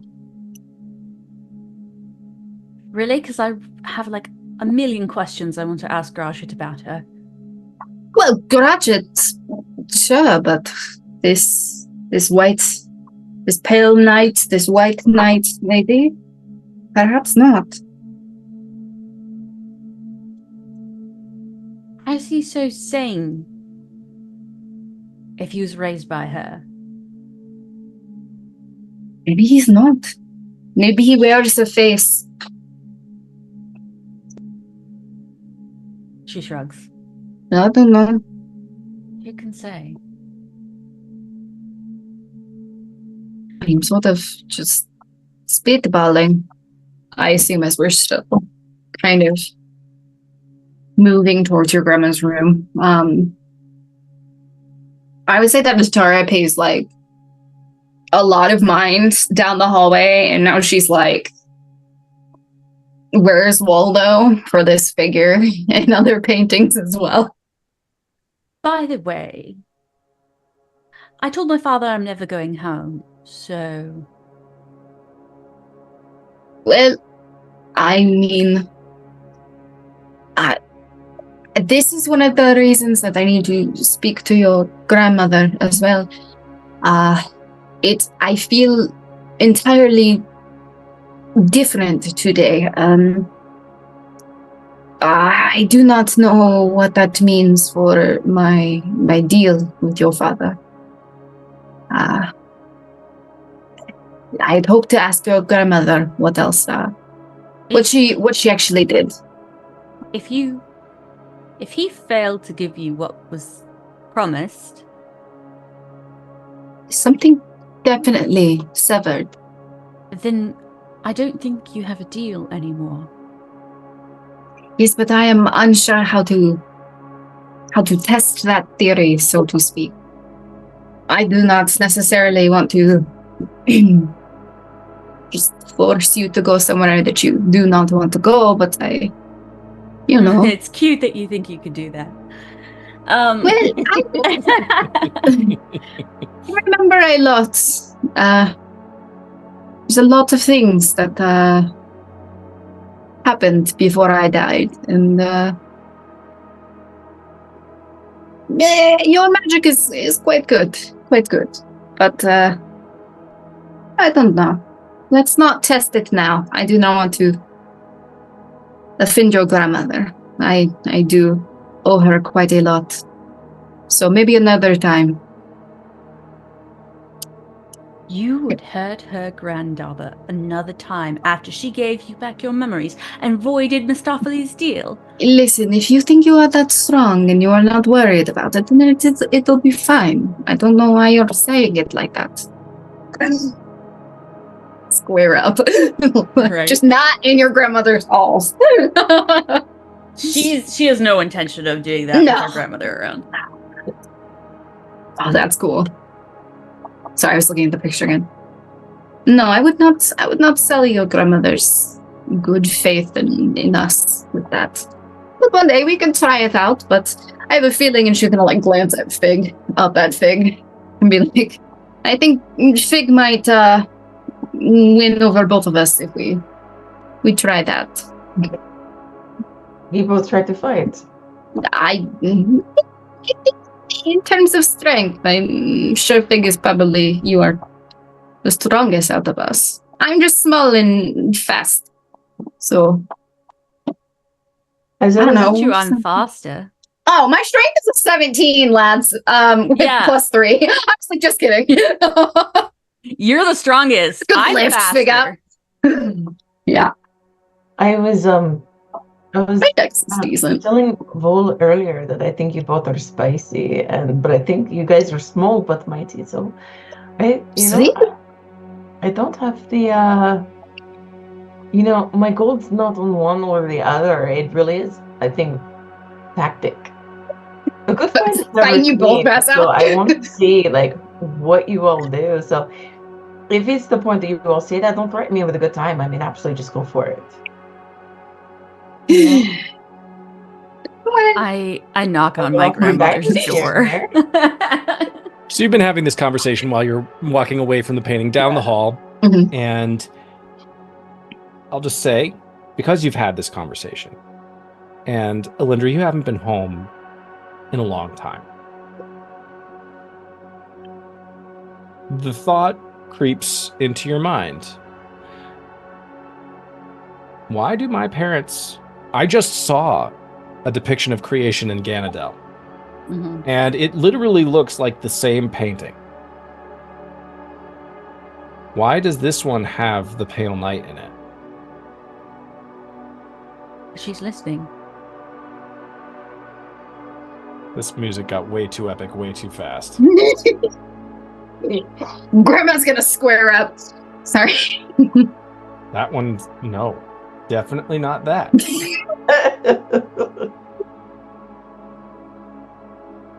Yeah. Ooh. Listen. I don't like this one either.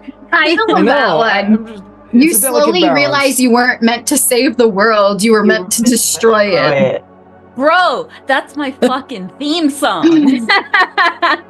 Oh, this is yes. This is a yes. Here we go. You can't. Ready. Sorry. That's it. All right. As you make your way down, you do see Jesus. Stop it. Are you fucking with me, bro? As you make your way down the hallway, you arrive at your grandmother's room, and you're about to enter just as Bartie suddenly opens the door, and he stands. Oh, Mistress Elindra, what, are you here to see your grandma? Yes, I was asked to. Okay. What the fuck, Andy? I apologize. This music is trifling right now. Why are you killing my grandmother?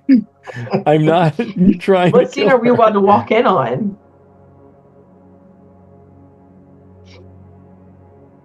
I need like the Wind Waker grandma song. The one where she gives you the soup and it's like really slow and sweet. Ooh, what's this one? Oh yeah, kind of like this. Let me just see if this will work. Bet. We'll stick with this for right now. It's like my favorite soundtrack ever made. Okay. As Bartie steps to the side, you see just sort of this brilliant white light that is coming from the room that it belongs to your grandmother. You see on the far side of the room the four-poster bed with Evelyn sitting up in it.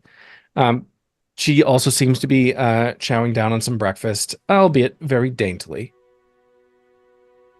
With like a tray and a little tiny little teapot that is for her. It's like a single serving teapot. And she seems to be in good spirits as you enter. Oh, Indra, please come in. Good morning, Nana. And please, your friends as well. How lovely, all of you. Atara, was it? I was like, oh no. Yes. Good morning. How are you feeling? I'm feeling fine. How are you feeling, dear? Very excited. Are you sure you're feeling fine? You did something very wonderful yesterday. Yes, I did. So I wasn't quite sure what exactly. I thought I was only helping you restore some memories, but it was much more than that, I think. I was not aware that you were Contracted to Mephistopheles. struggling for words, but that actually describes it. Yes.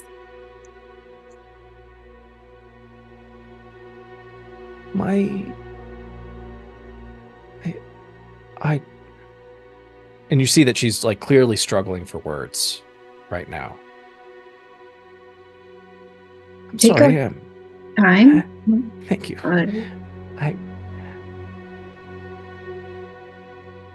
I'm not trying to brag here when I say that my magics are great. But I feel like I may have pushed when I shouldn't have.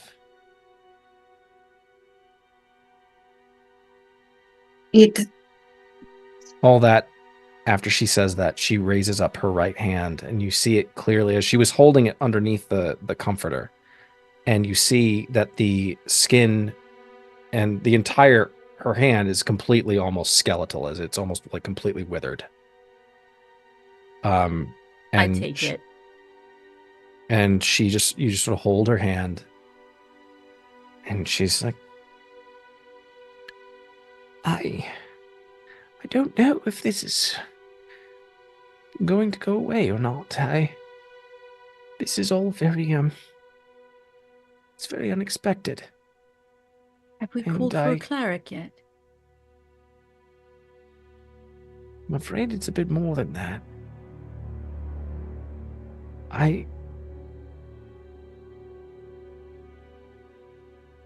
I went up against one of the Lords of the Nine Hells, and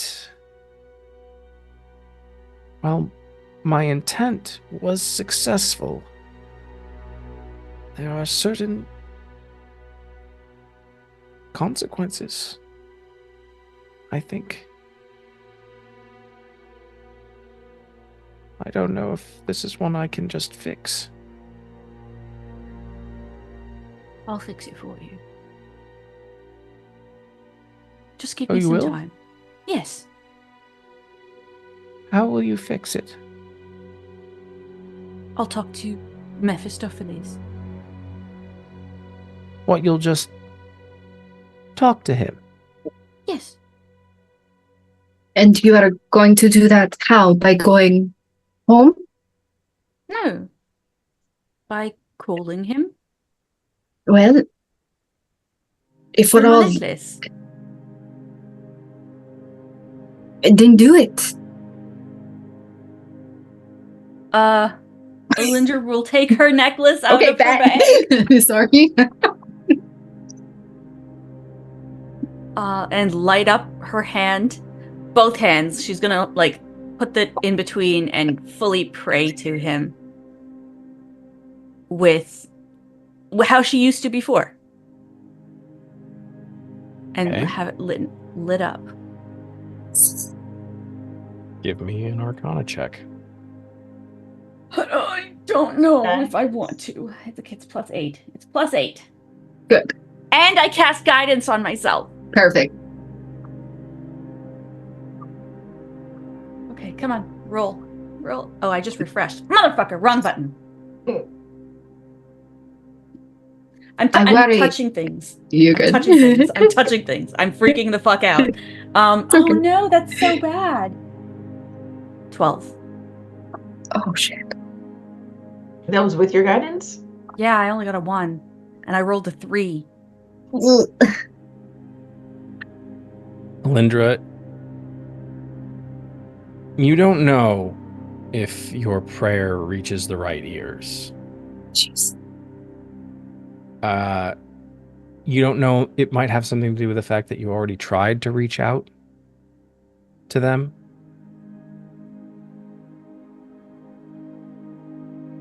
Or if it's just because they're just not talking to you right now.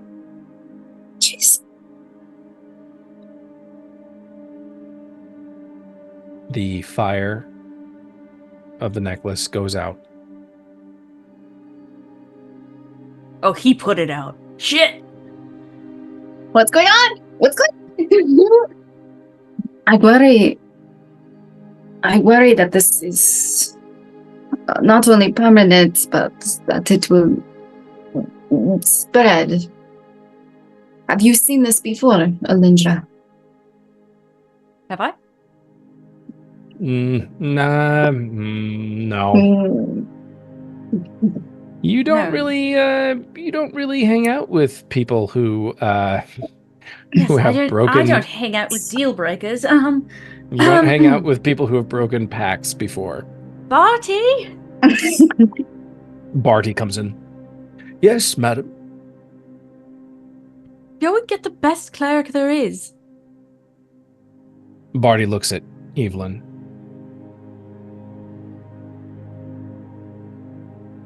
Lady Elindra, they've already been here. Well, We asked for them last night, and they can't do anything? Well, This Has is something that is beyond the magics of our people. We don't possess anything that might be able to cure what ails you, Lady Evelyn. Who does? Bartie looks at Evelyn. Evelyn looks at Atara. Child. she'll like go to her and like reach her hand out and like Tell listen me, to her. what was the deal that was made for you to take on this form and Well, come back to the world of the living? Well, it was to bring his daughter home and protect her, and to be honest, it was kind of sort of hastily done, but I was already dead, and I cannot tell you how much fine print there was. There was no like official contract signing, or it was just kind of like, yes, let's do this. And Lady Evelyn looks at you, Elindra, and says, Lords of the Nine Hells can be very, very tricky in terms of the wording of certain contracts. from our studies, that would seem to be intentional. But, Lady Atara, you just said you were instructed to bring Lady Elindra home. I was not necessarily. It was to protect his child, and if I protected his child, then I could return to my human body permanently.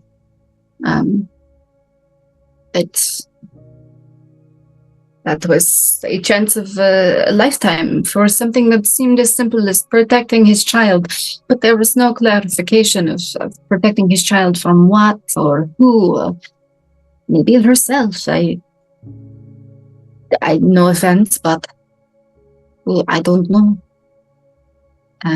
It's very interesting.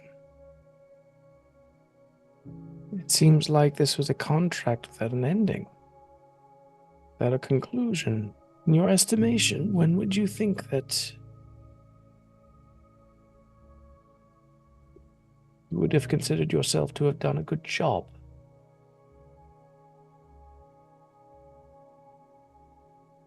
This all seems very silly when I'm saying this out loud, but you all have to realize I was not really in a position to bargain. I really just... I did not think of anything but returning. So I'm not sure, and I haven't had much of a moment to think about it. I have not saved you from anything, honestly. So I do not know how to answer this question.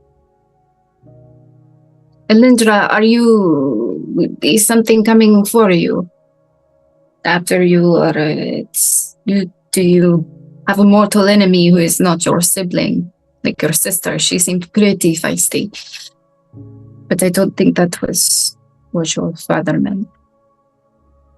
It is interesting that the first thing you said when you were talking about Elindra was that you were charged with bringing her home.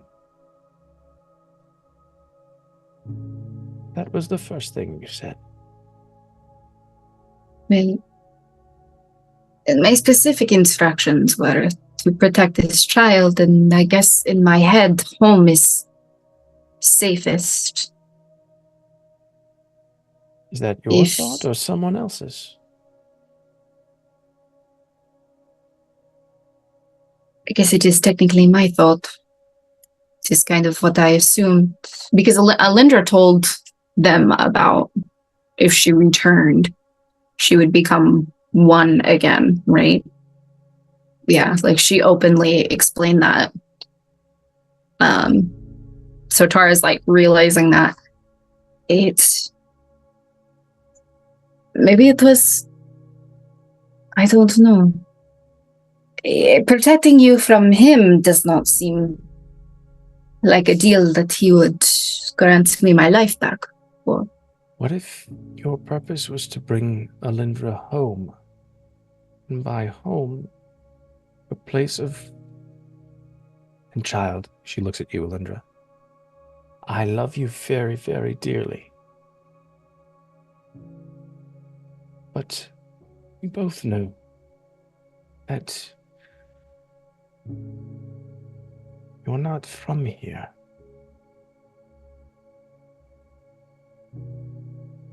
And This is my home. I know. I have always considered you to be a granddaughter to me, and you have always had a home here, and you always will. But it would have seemed that Atara's, I'm willing to hazard this guess, the safest place.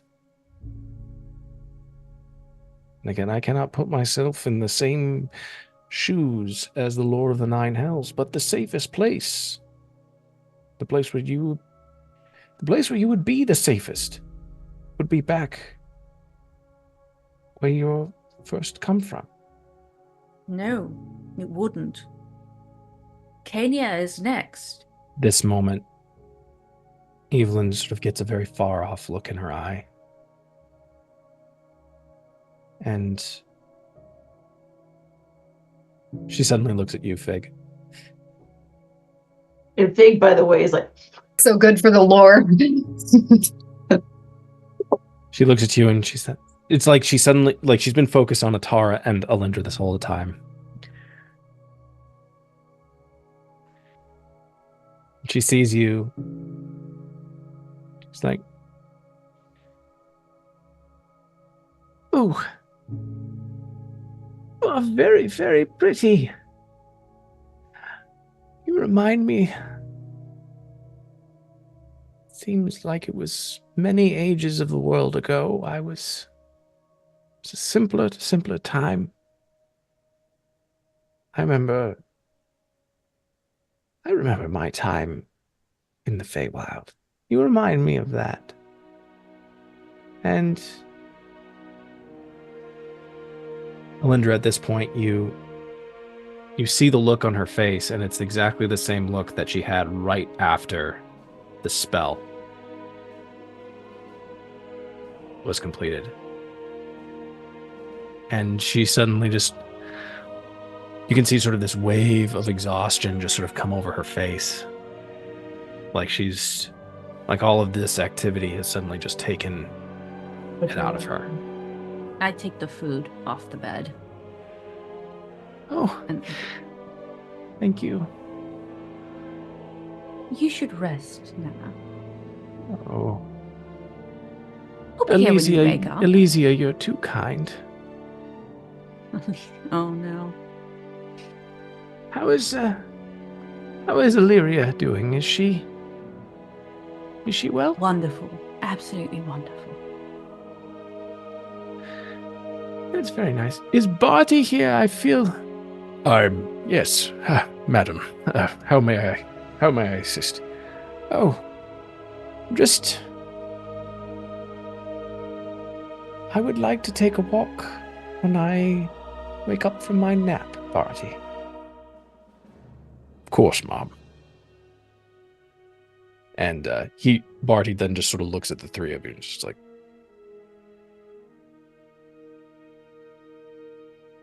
I give Nana a kiss on her head. as you kiss Evelyn, she sees just a very contented, just smile sort of cross her face, and she closes her eyes and she just begins to breathe very softly. Why are you doing this with Pride and Prejudice music playing? You're ruining the soundtrack for me. I'm gonna ruin this shit forever. Yeah, you are. It's so sad. Oh. I'll like filter out, I guess. And just, yo. Oh my gosh.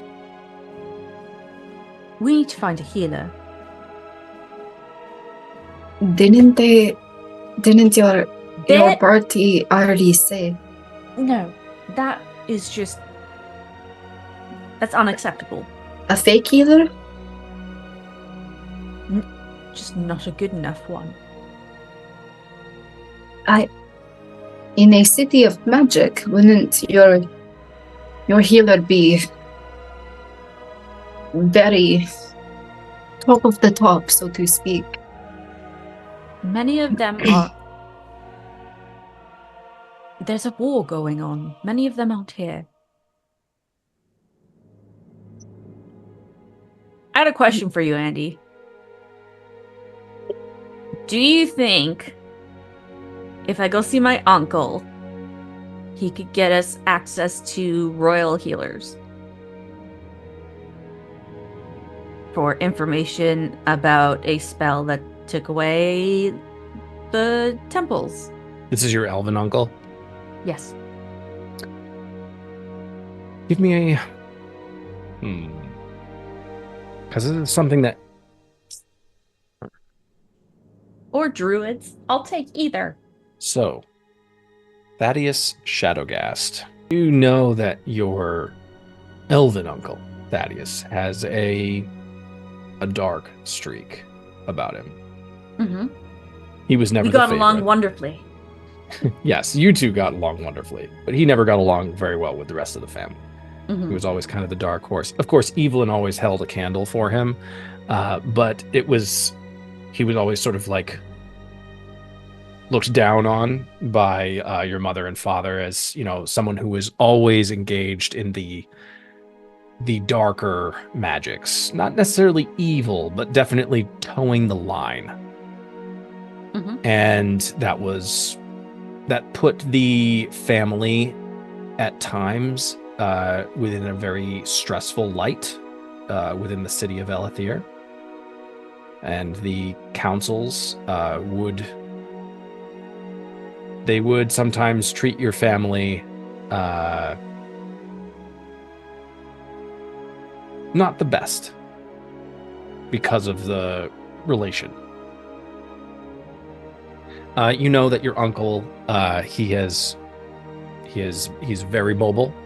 He is constantly moving all over Odromia.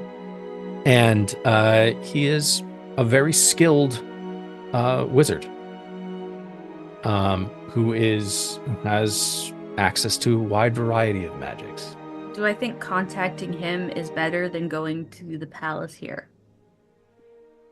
Oh, definitely. Like, you would not be given access to the palace here. Okay. I don't have a how do I call it? I don't have a sending. I'm gonna go break into his house. Maybe he has an alarm on it. Talking to his ring cam, like, Yeah. His ring Hello? light. yeah.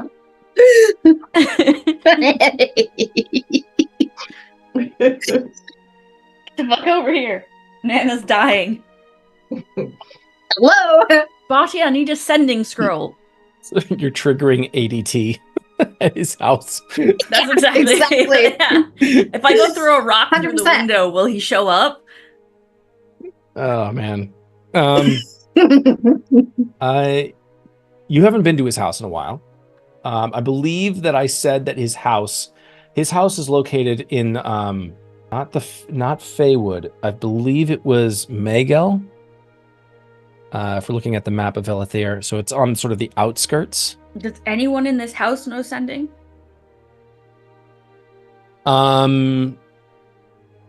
Your sister would know sending, but you have no idea where she is right now. Cool. I am going to get here super quickly as I walk into her bedroom and go for the closet.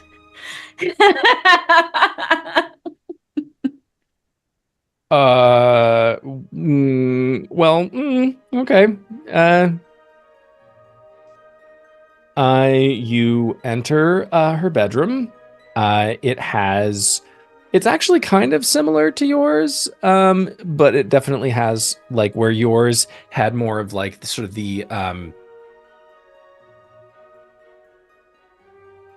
the emo gothic persuasion in terms of styling. Hers is very much the prim and proper Barbie girl vibe of styling. Yeah, it's sort of like this just sort of very pink light sort of everywhere. And it's on that note, we will take a break. And we're back. Elindra, you enter your sister's room. And it is in this sort of like, it's much more in terms of styling, very like perfect Barbie, like brat kind of vibe. And it sort of is an instant reminder of all of the hard times that you had with your sister.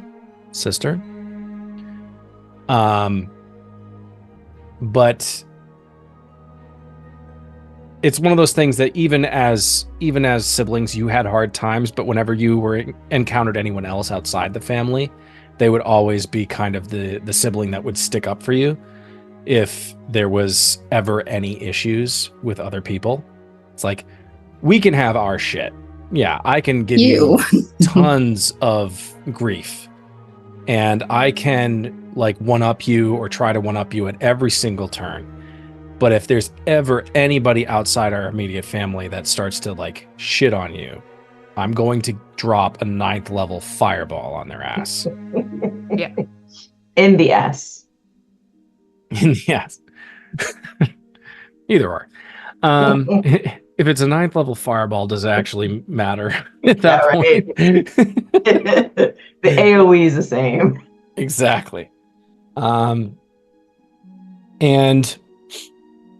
what do you choose to do in her room? I'm gonna get her diary. That thing has to be warded to high heaven. Okay. So you know where it is, or where at least where she left it or would have left it last. Yeah, there is a right just under her bed, a little bit like not the first slat of wood, but the second one in, so no one would step on it. There's a piece of wood that comes out where she puts her diary because she thought she's hidden it well enough that I can't find it anymore. But joke's on you. You remove the diary, and it appears to be this like white leather bound, and you see that it has this small lock on it. I take out a dagger and I cut the piece of leather holding it closed. Okay, give me a strength check. Cast guidance on myself. That fucking 20. Nat 20. I swear to God. Okay. What a waste of a nat 20. Here we go. As you attempt to break the lock, at first you struggle slightly because it does appear to be guarded by more than just the physical. Yeah. As you increasingly apply pressure, there is this moment where suddenly the lock gives. The diary glows a brilliant white, and you immediately hear your sister's voice. Elindra, what the fuck are you doing? Where is she? Is she here, or is it just from the No, book? no. It's just the journal. The journal's talking to you right now. First of all, rude. Why are you yelling at me? You're not supposed to be looking at my things. What are you doing in my fucking room? You'll never know unless you come home right now. I can't come home right now, you bitch. Just Where are leave you? my Why stuff not? Just leave my stuff alone. Why can't you come home? No, just you need to get. This is my things. These are my. I start you've been reading the where first are you even page there? aloud. Dear diary, Mood apathetic. I was studying in the library today, and I saw Aramid, and he was rather fetching. Ooh, Aramid. And he gave me a compliment about my hair, and I thoroughly took that compliment, and I believe that we shall be wed at least within a fortnight. I start cackling. This is obviously like a diary, like size doesn't really matter. Like it is a small diary, but it's obviously like a diary of endless pages. Like you could very easily fit an entire life's worth of work in this one diary. And this is obviously a diary that with an entry that was written like well over 100 years ago when she was a little girl. Yeah. I skip forward a little bit to when I left. Don't do it. Don't make. This is a mistake. Don't. Where are you? I am. Hold, please. Don't tell mother or father. But currently, I am on a little bit of a scouting mission right now. What for, and who sent you? I'm working on behalf of the king. You lying to me? She lying to me? Give me an insight check. It's always when the heavy drums kick in that I'm just like, nah, not this one. My insight. Where's my insight? Insight. Where are you? There you are. That is an 13. On a 13, there's nothing in her voice that would lead you to believe that she's hiding anything from you. But then again, why would she lie about something like this? Usually this would be That's something what that she might... does. Well, yes, but this sounds like something that she would actually brag about to you. It was like, Mhm. ooh, look at this. I'm working with the king and you're not. Look at me, I'm special. I'm going to read your diary. I'm just letting you know now. But I require your help. And it's not for me. It's for Nana. Her voice changes. What's wrong with Nana? Nana's hand is withering. Why? Because she did magic, and apparently it was very strong magic, and now her hand is withering. And all of the healers haven't been able to do anything, so I need you to call Uncle Thaddeus and tell him I need him. I leave you... She can't even remember me. She keeps forgetting who I am. What? Yes, so call Uncle Thaddeus. You can hear that there's a sort of a sense of desperation in her voice, just like, please. What is happening with Nana? I will contact Uncle Thaddeus if you can just tell me what is wrong. What happened with her? When I left, what does that entry say? Oh, you're looking through her diary to find the Yeah. entry of when you first left home? Yeah.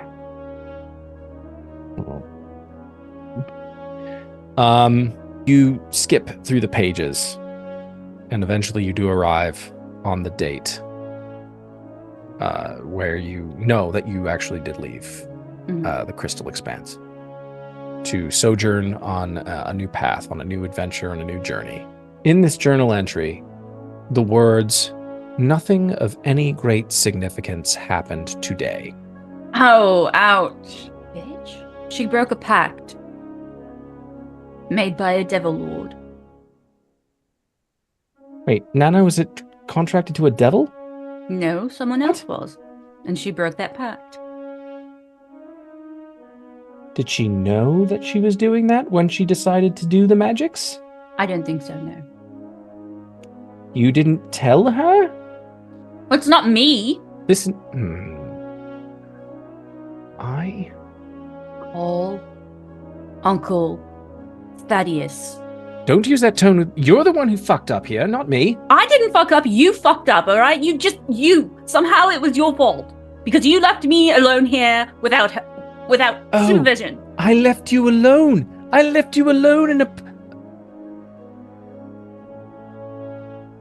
I literally can't even with you right now.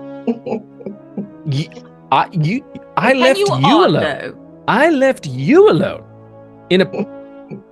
That's rich. I'm sorry, you don't even like me, so why are you so offended right now? Why are you being so... The day that I left, you just said nothing important happened. What are you doing still reading it? I'm gonna read every little bit of it, and then I'm gonna paper it around. Call Uncle Thaddeus, this isn't a joke. I don't know where he is right now. That is why you're going to take the sending spell that you have, and you're going to cast it. I don't and know you're if going to he's tell him- on this plane. It right goes now. through planes, you dumb shit! Nana might be dying. I will do this. But in turn, you have to do something for me. Do you want to make a deal? Not like that. Very fake. You have to tell Mother and Father what you really are. Does she know? And when did you find this out? Well, now I definitely know it's true. When did you find this out? I know I haven't always been the best sister to you. And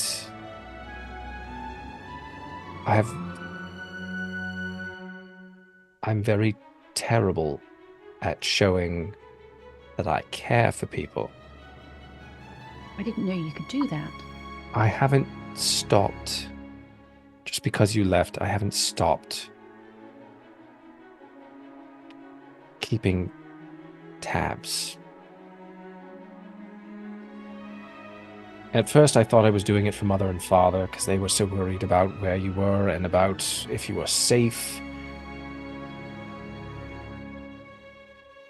And at first, I'll be honest, I was honestly just keeping tabs just to see how badly you'd fuck up, but I realized I needed to...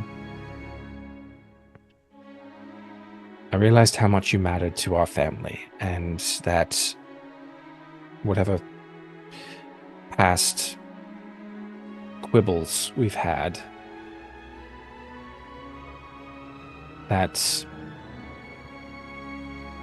it would matter so much to Mother and Father just knowing that you were safe. And so I just kept tabs on you, just a little bit here and there, just finding where you were. And there were certain stories that people left of you whenever you would go someplace. And certain things were just sort of coinciding with other things that I was studying, and I just had a sense about things. Are you telling me that I'm wrong? No. I am Hellfire. There's a pause. A pregnant pause. Shit, she thought I was something else. When you say Hellfire, what do you mean? I'm made of flame. I am sentient flame. What the fuck did you think I was? I thought you were a bad bargain with an archfey gone wry. No. Okay.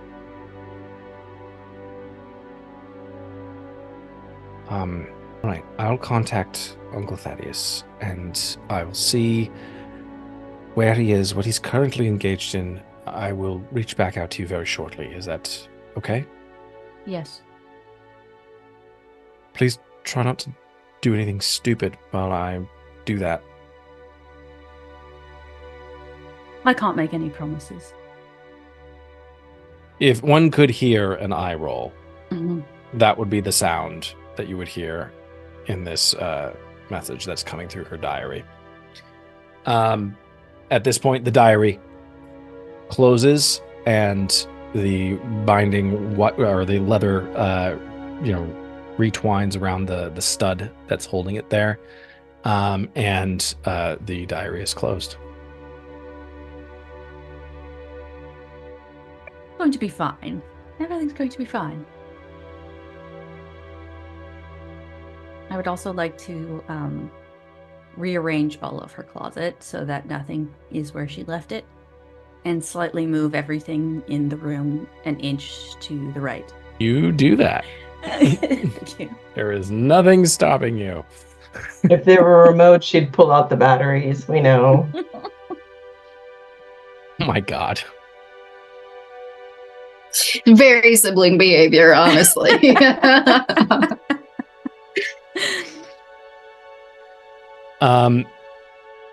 In the meantime, while all of this is occurring, what are Atara and Fig doing?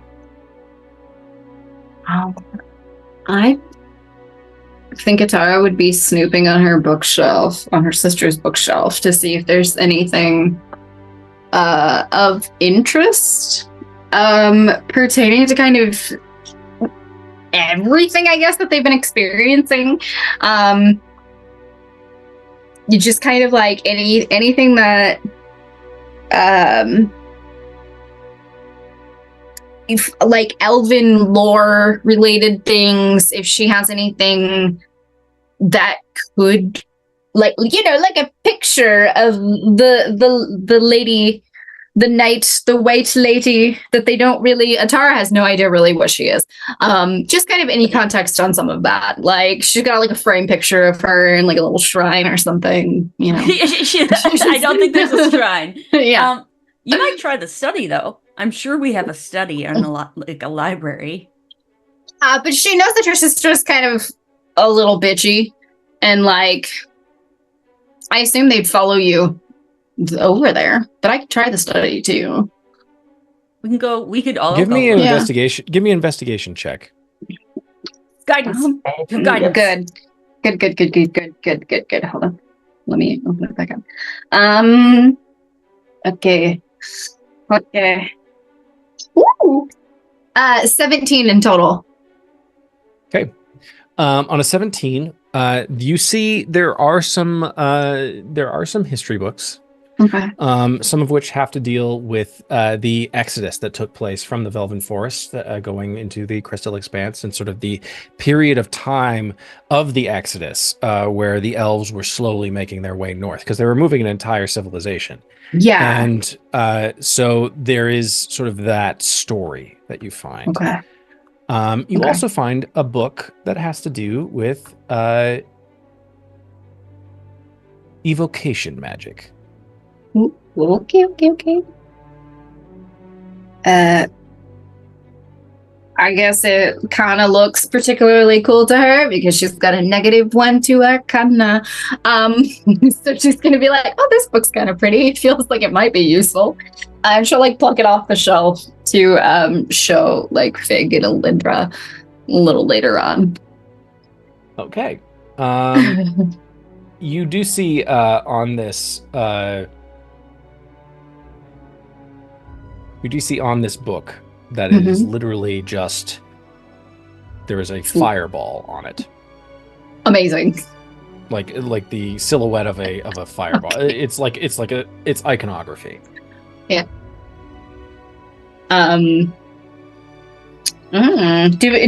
Do we relate that to something specific? The fireball in specific, I say, as I have a -1 to Arcana. Nothing. You do know that that Elindra's sister, Illyria, is a wizard. Well, just yeah. like her parents. Yeah. So it's not necessarily entirely out of the realm of possibility. Okay. It's not necessarily a weird thing that she would have this book. No. I just didn't know if it was something like specific to the world that I was like, oh, this is a symbol for something very specific. But it's not. Okay. Yeah, I think she would just be snooping. Okay.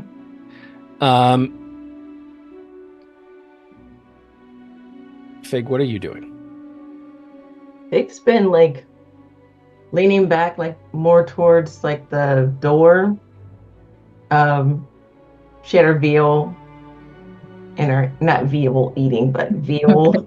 And she just been You killed a baby cow? When? This is good, no, but her veal. And she just been like to herself, keeping one like pointed ear, listening to them, but like just what's what I'm looking for? Tuning it. So just like they're just tuning. She's really been thinking about her conversation with Bold this morning, and she just trying to remember more of the directions he was going in. Like she feels he was heading south, so she's been focusing on that, but still listening to them. But she just in almost her like a space, just twisting and turning some knobs and just tuning her veal. That's it. Elindra, about 5-6 minutes go by, and suddenly you get the the journal or the diary starts to vibrate in your hand. I open it. You hear your sister's voice on the other end. Well, it took some doing, but I did find where he is. He did say that he is currently very busy. But if you would like, he is in Dashte within the Dream Isles. That's not in this. That's not here. No. Those are islands. Yes. You said the dream island. Yes, but Nana's here. That is what he said. He said he was busy in Dashte, in the Dream Isles. Apparently he's on some business for the crown with the Kalashtar. I'm just making it up. What do I do then? What do you want to do? Fix Nana's hand. Have you talked with her at all? Yes. What You don't get very far before she's tired. What did she say to you about it? That she realizes that she broke a deal made by Mephistopheles. Well, you've really stepped in it this time. Thank you. In terms of how I can help, I personally don't know what my skills would be able to assist with here. I will say this, though. Uncle Thaddeus is probably your best bet. Can he not teleport? I don't know that he wishes to. Does he not care about Nana? Well, you know what their relationship was like. It's always very fraught. Yeah, but it doesn't matter if she's dying. Is she dying? Maybe. I can't tell. Her hand is skeletal. I mean, should I come to you to see Nana? Is she in grave peril? She's sleeping right now. I don't know if it's going to get worse. You've already said the healers have already been there to attempt to heal whatever has happened. Yes. So it might be this is a curse then. Why did no one try to remove the curse? I mean, you did just say that it was a curse that was placed there. Potentially, I mean, if it is a curse, then it is something that is because of what Nana did, and she basically broke an agreement between somebody and the Lords of the Nine, one of the Lords of the Nine Hells. That seems pretty grievous, no? Yes. I can talk to him tomorrow, maybe. Thaddeus? No. Mephistopheles, keep up. I'm sorry, this is a bit much right now. I'm saying, wait, so do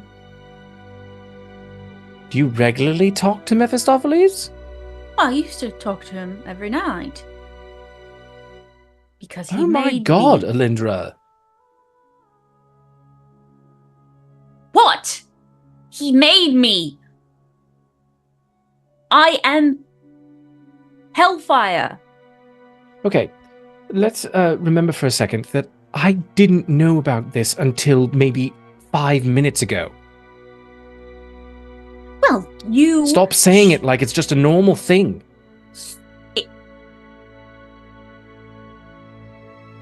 All right. I'm really not trying to be a bitch here. Like, this is very much like You can't. news. It's your default. Oh, nice. Very nice. Nice. We're yes. talking to each other All right fine. now. Oh, well, why don't you figure things out for yourself then? Fine. Then I'll make sure that Nana knows that you knew and didn't come home. Is Nana dying right now? I think so. If you think Nana's dying, I will come. I'll be there tomorrow. Do your work. Thank you. Where are Mother and Father? I don't know. They weren't here when I got here.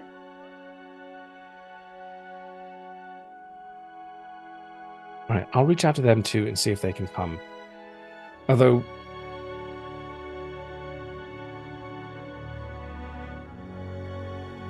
maybe if they do come, it'd be best if you don't say anything about yourself. Wonderful. Do you need anything else? No. Hey. And the magic is cut, and the diary stops and closes. She's the worst. I put the diary in my bag.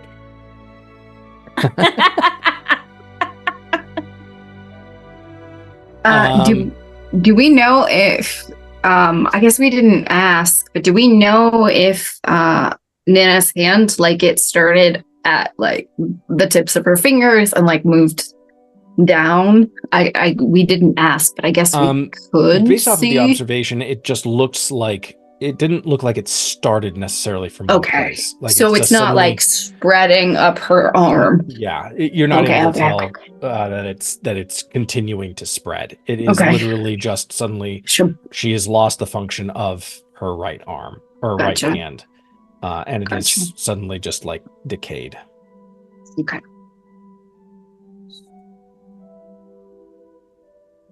You think a necromancer would be able to help?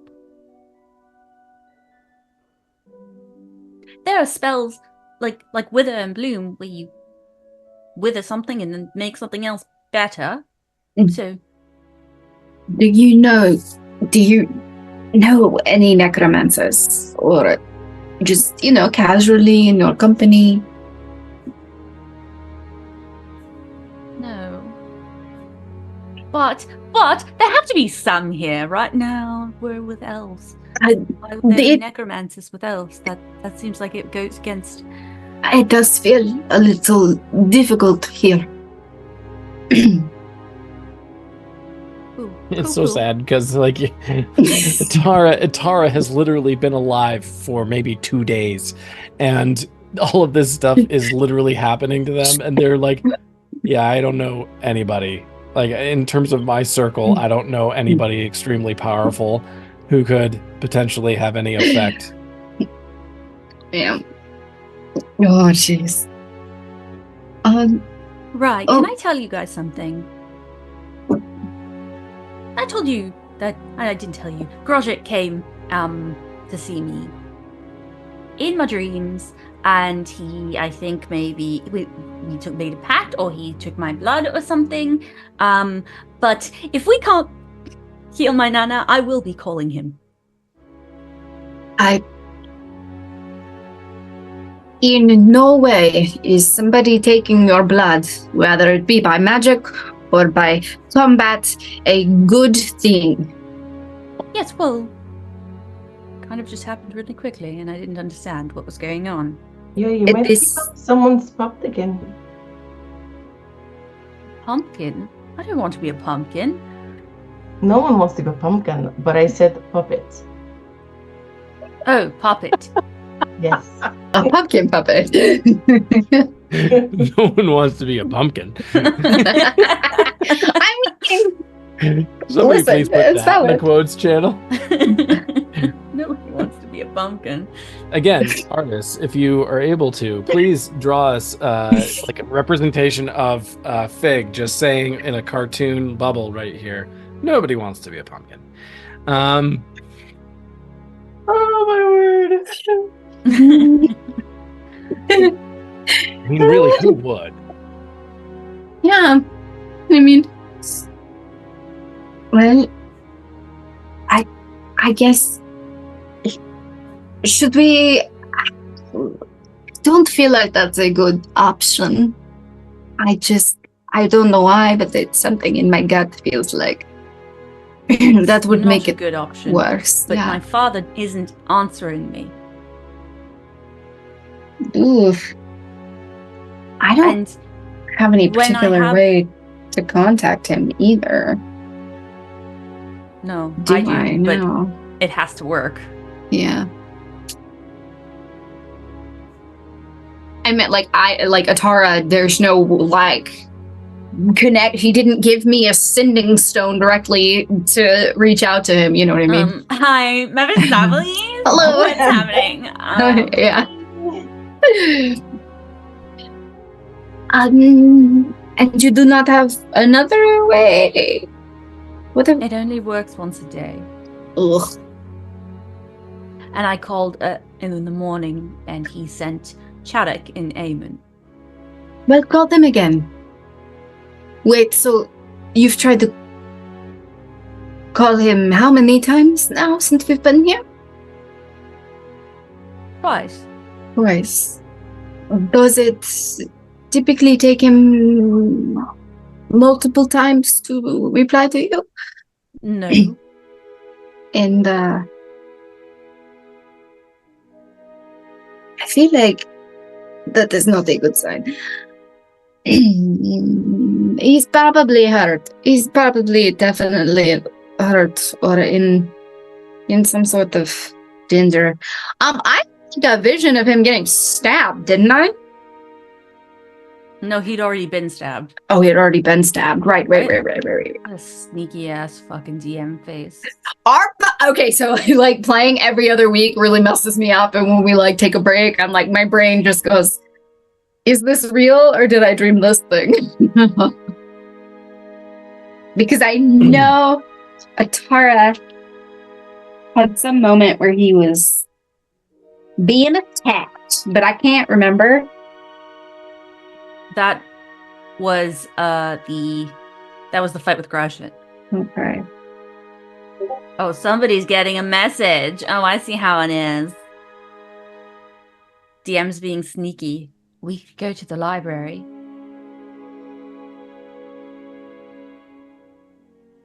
Sure. Might have information on breaking deals. Oh, I took this book from your sister's room. And Oh, she's so going to hand it's you the yours book. now. No, keep it. It's yours now. Yes, but I can't do anything with it. I mean, I'll hold it if you want me Sure. to. Here, I put it next to her diary that I have also stolen. Aren't you going to look at it? I pull it back out. Don't Do know I- why. I felt compelled to grab it. But I did. Do I know anything about it? About the book? Yeah. Nothing in particular. It is a very common magic book. Oh, true. I flip through it. It's very common. Oh, well, Big's I kind guess- of interested. So she looks up and is like, "Good. Can I look at it?" oh, yes. There you go. Picks up. He just starts like smelling the sides of it. Perfect. Yeah. That is how one reads, yes. It's Wouldn't that be great? Like, just that. I read the I'm- book. yeah, I'm not wrong. That would be amazing. But as somebody with asthma, like, would that make me a slower reader? Because it would, like, you have to take a really big deep breath. With asthma, would that make me a slow reader? Asthma, the new ADHD. They're both related. No. Like, if you took a deep breath in and it's like through your nose or through your mouth, like, sometimes when you have asthma and it's acting up, it's hard to breathe. And so, like, if you're Why would hindering- you read then? Why would you be reading at the time where you're having an Yeah, I asthma think attack? if I can't breathe, reading is the Listen! last thing on my mind. we just said that if you're like smelling something, it's how you read, right? Like, I was thinking Oh, like by shit. osmosis, and it was like You mean osmosis? exactly. There you go. Osmosis. Clipping that. That's the quotes little tab we have. Does this, I would say, like imbue or inspire or any other N words of fake for her to kind of notice, glean, feel anything from this book? So Figure it out. Hey. so give me a history check. Fake.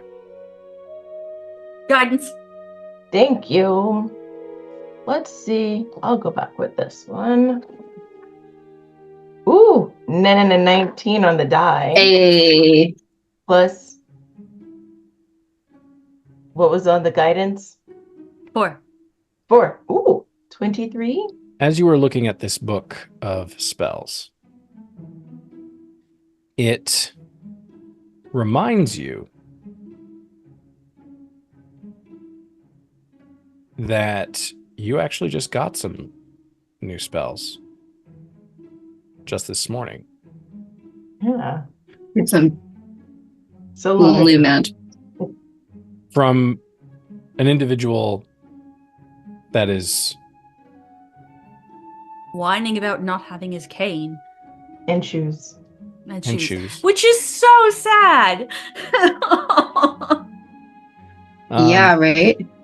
Because how much he would say preen and how always well put together, that's like a jarring thought for how something like that, it's a foreign concept. But despite their their lack of finishings right now, the only person that Fig in their immediate circle, granted everyone else is scattered to the wind, but you did just talk with your patron this morning. They're the only one who might actually be able to help. Oh. You know, Because while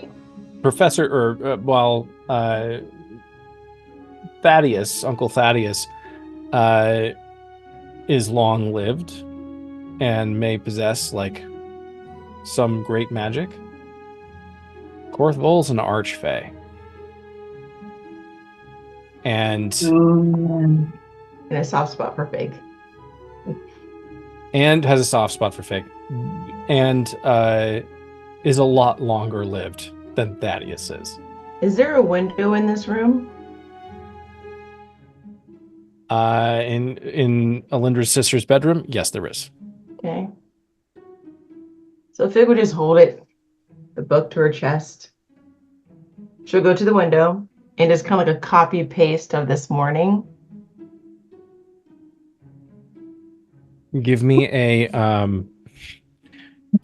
religion or a arcana check, your choice. Guidance. Okay, Arcana. All right. I swear, 18 plus 4 is 22. And then guidance Plus of 1. what? Huh? 1. 23. 18 plus 4, 22, 23. Okay. Fig. You make your way to the window and you place your hands on the window as you're looking out. This room has a slightly different view. This room actually looks out over Elithir, and you see not the glacier, but you see off in the direction to the west. You see the region of the city known as the Feywood, which is just beyond the council tree. And as you look out, your hand touches the ice glass or the glass ice or the ice glass, whatever. It touches the glass. And first you press up against it. And then what are you saying specifically? Hi, it's me. You hear, instead of, you don't pass through immediately. You instead hear a voice say, Fig? Fig, is that you? Yes, it's me again. Oh, Hi. so lovely hearing your voice. Who is she talking to? I'm in a bit of a pickle right now.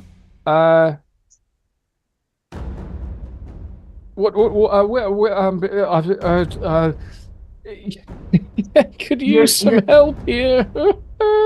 Where are? Yes, I was reaching out to you because we need help. But yes. Are you safe? I had questions. Not particularly. I'm just, I'm in a bit of a bad way right now. Oh no. How Elindra, Atara, I'm not sure what to do. Can I try and help her visualize him?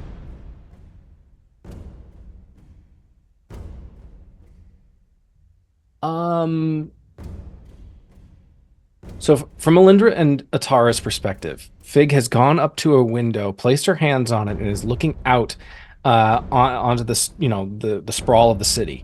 And you're hearing just this one side of the conversation. So you hear, you're just hearing all of Fig's responses to Korrith. You don't actually hear Korrith's voice, which makes for a very, very weird conversation. Yeah. Mm-hmm. What is it? It's my patron. I was able to contact him this morning, and now again, he needs help. Hey, so if you're still there, Yes. if you want to help, please don't hesitate to come right away. I want to help. He is desert. Where's desert from here? How do we get? What desert? Yes. Where is it desert from here? I mean, No, seriously, wrong with him? Fig, if you're still there, just please, just press a little harder, darling. I'm gonna put my press hard. hand on her back and then funnel some of my fire magic into her. And Fig does press harder. She remembers when she went forward before. Okay. She wants to go closer. Okay. As you press forward, I'll say on a guidance 23 with some hellfire magic passing through you right now. You Forward. pass through. Fig, you pass through onto the other side. Elindra, you begin to go through as well. but Tara's grabbing. Okay. She's not being left behind. I grab onto you, yeah. Yeah, she reaching. You all pass through, and you land just tumbling. You start 5 feet off the ground, and you're suddenly tumbling down a sand Are we dune. there? And you're tumbling down this sand dune for a while. This is a massive sand dune in the middle of the. I'm gonna turn everything to glass. And you're tumbling over each other's bodies, just sort of hitting each other ever so often. You eventually settle, and you guys are just sort of sprawled like starfished out on the sand. I need everyone to give me a perception check. Oh my gosh. Yes. Okay. Guidance. Who can I guidance? I guidance Big. Okay. And then Perception. I'll guidance Atara. Yeah. You're pretty Dirty 20. My very perception's You didn't know it. not bad. It would be better with a guidance. Okay, so You gave me here's the thing. I'm not trying to shit on everyone's parade.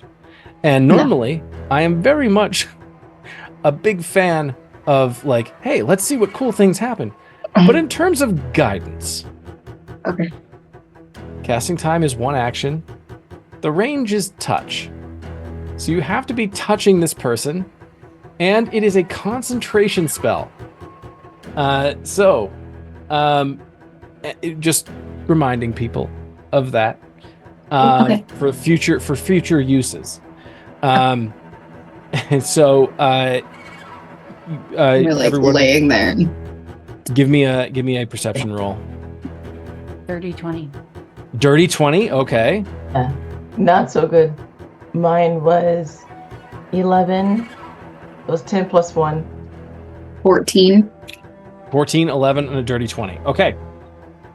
All of you are shaken by and stirred by everything that has transpired so far as you finally just come to rest at the bottom of this sand dune. Actually, you're like very much in sort of the valley in between two very large sand dunes. You hear off in the distance, Elindra. Oh no, you stay over there. No, you stay over there. Please not come any closer. I am Korrith Vol.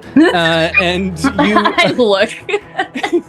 and you look and you see this very, again, this is someone who you've seen before, but you see a very foppishly attired fellow with bright red hair and this very silly, well, actually, it's not on his head right now. He's actually waving it around, just trying to be as super imposing and intimidating as possible. At this point, you do notice the antlers that are springing from his head. And you do see that he has very similarly featured from the last time you saw him. That isn't the oddest thing that's happening right now, because the thing that he's actually trying to shoo away with massive jaws just slavering, just looking down, sort of reared up, is a massive purple worm. Right. Oh no. How far away is he? He's about 60 feet away. And we feel like when it was tumbling, is this feeling much different than what it was this morning? Is there sound in my Perfect. mouth? Is there sand in your mouth? Yeah, Glass like of we sand. just There's glass in we your just went mouth. down a. I don't know. Roll for sand. No, I'm No, kidding. like, are we Yes, here? yes, there is sand in your mouth. Oh, Well, there's Korrith, and there's a worm. I cast Eldritch Blast. At this point, Korrith Vol turns and says, "Oh, good, you're here.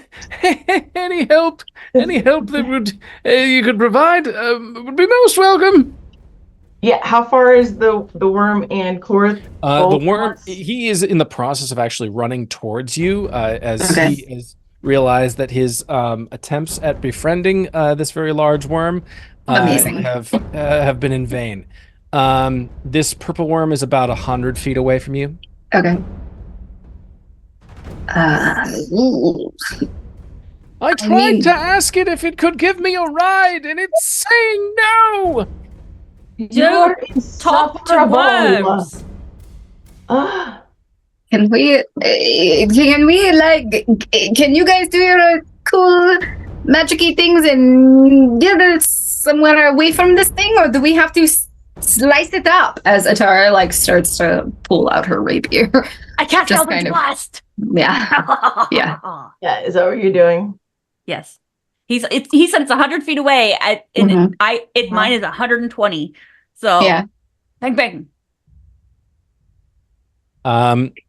Yeah. Roll your attack.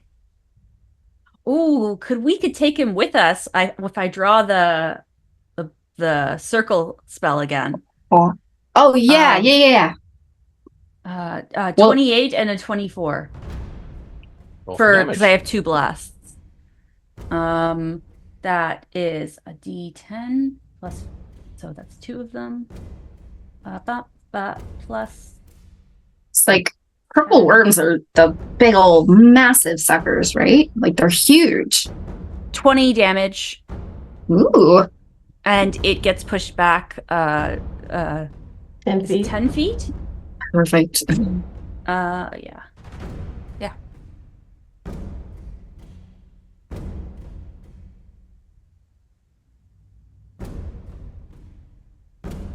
What? Don't smile like that. Stop it. What? I don't know. So this guy. This purple worm. So the purple worm, they are a gargantuan monstrosity. I hate it.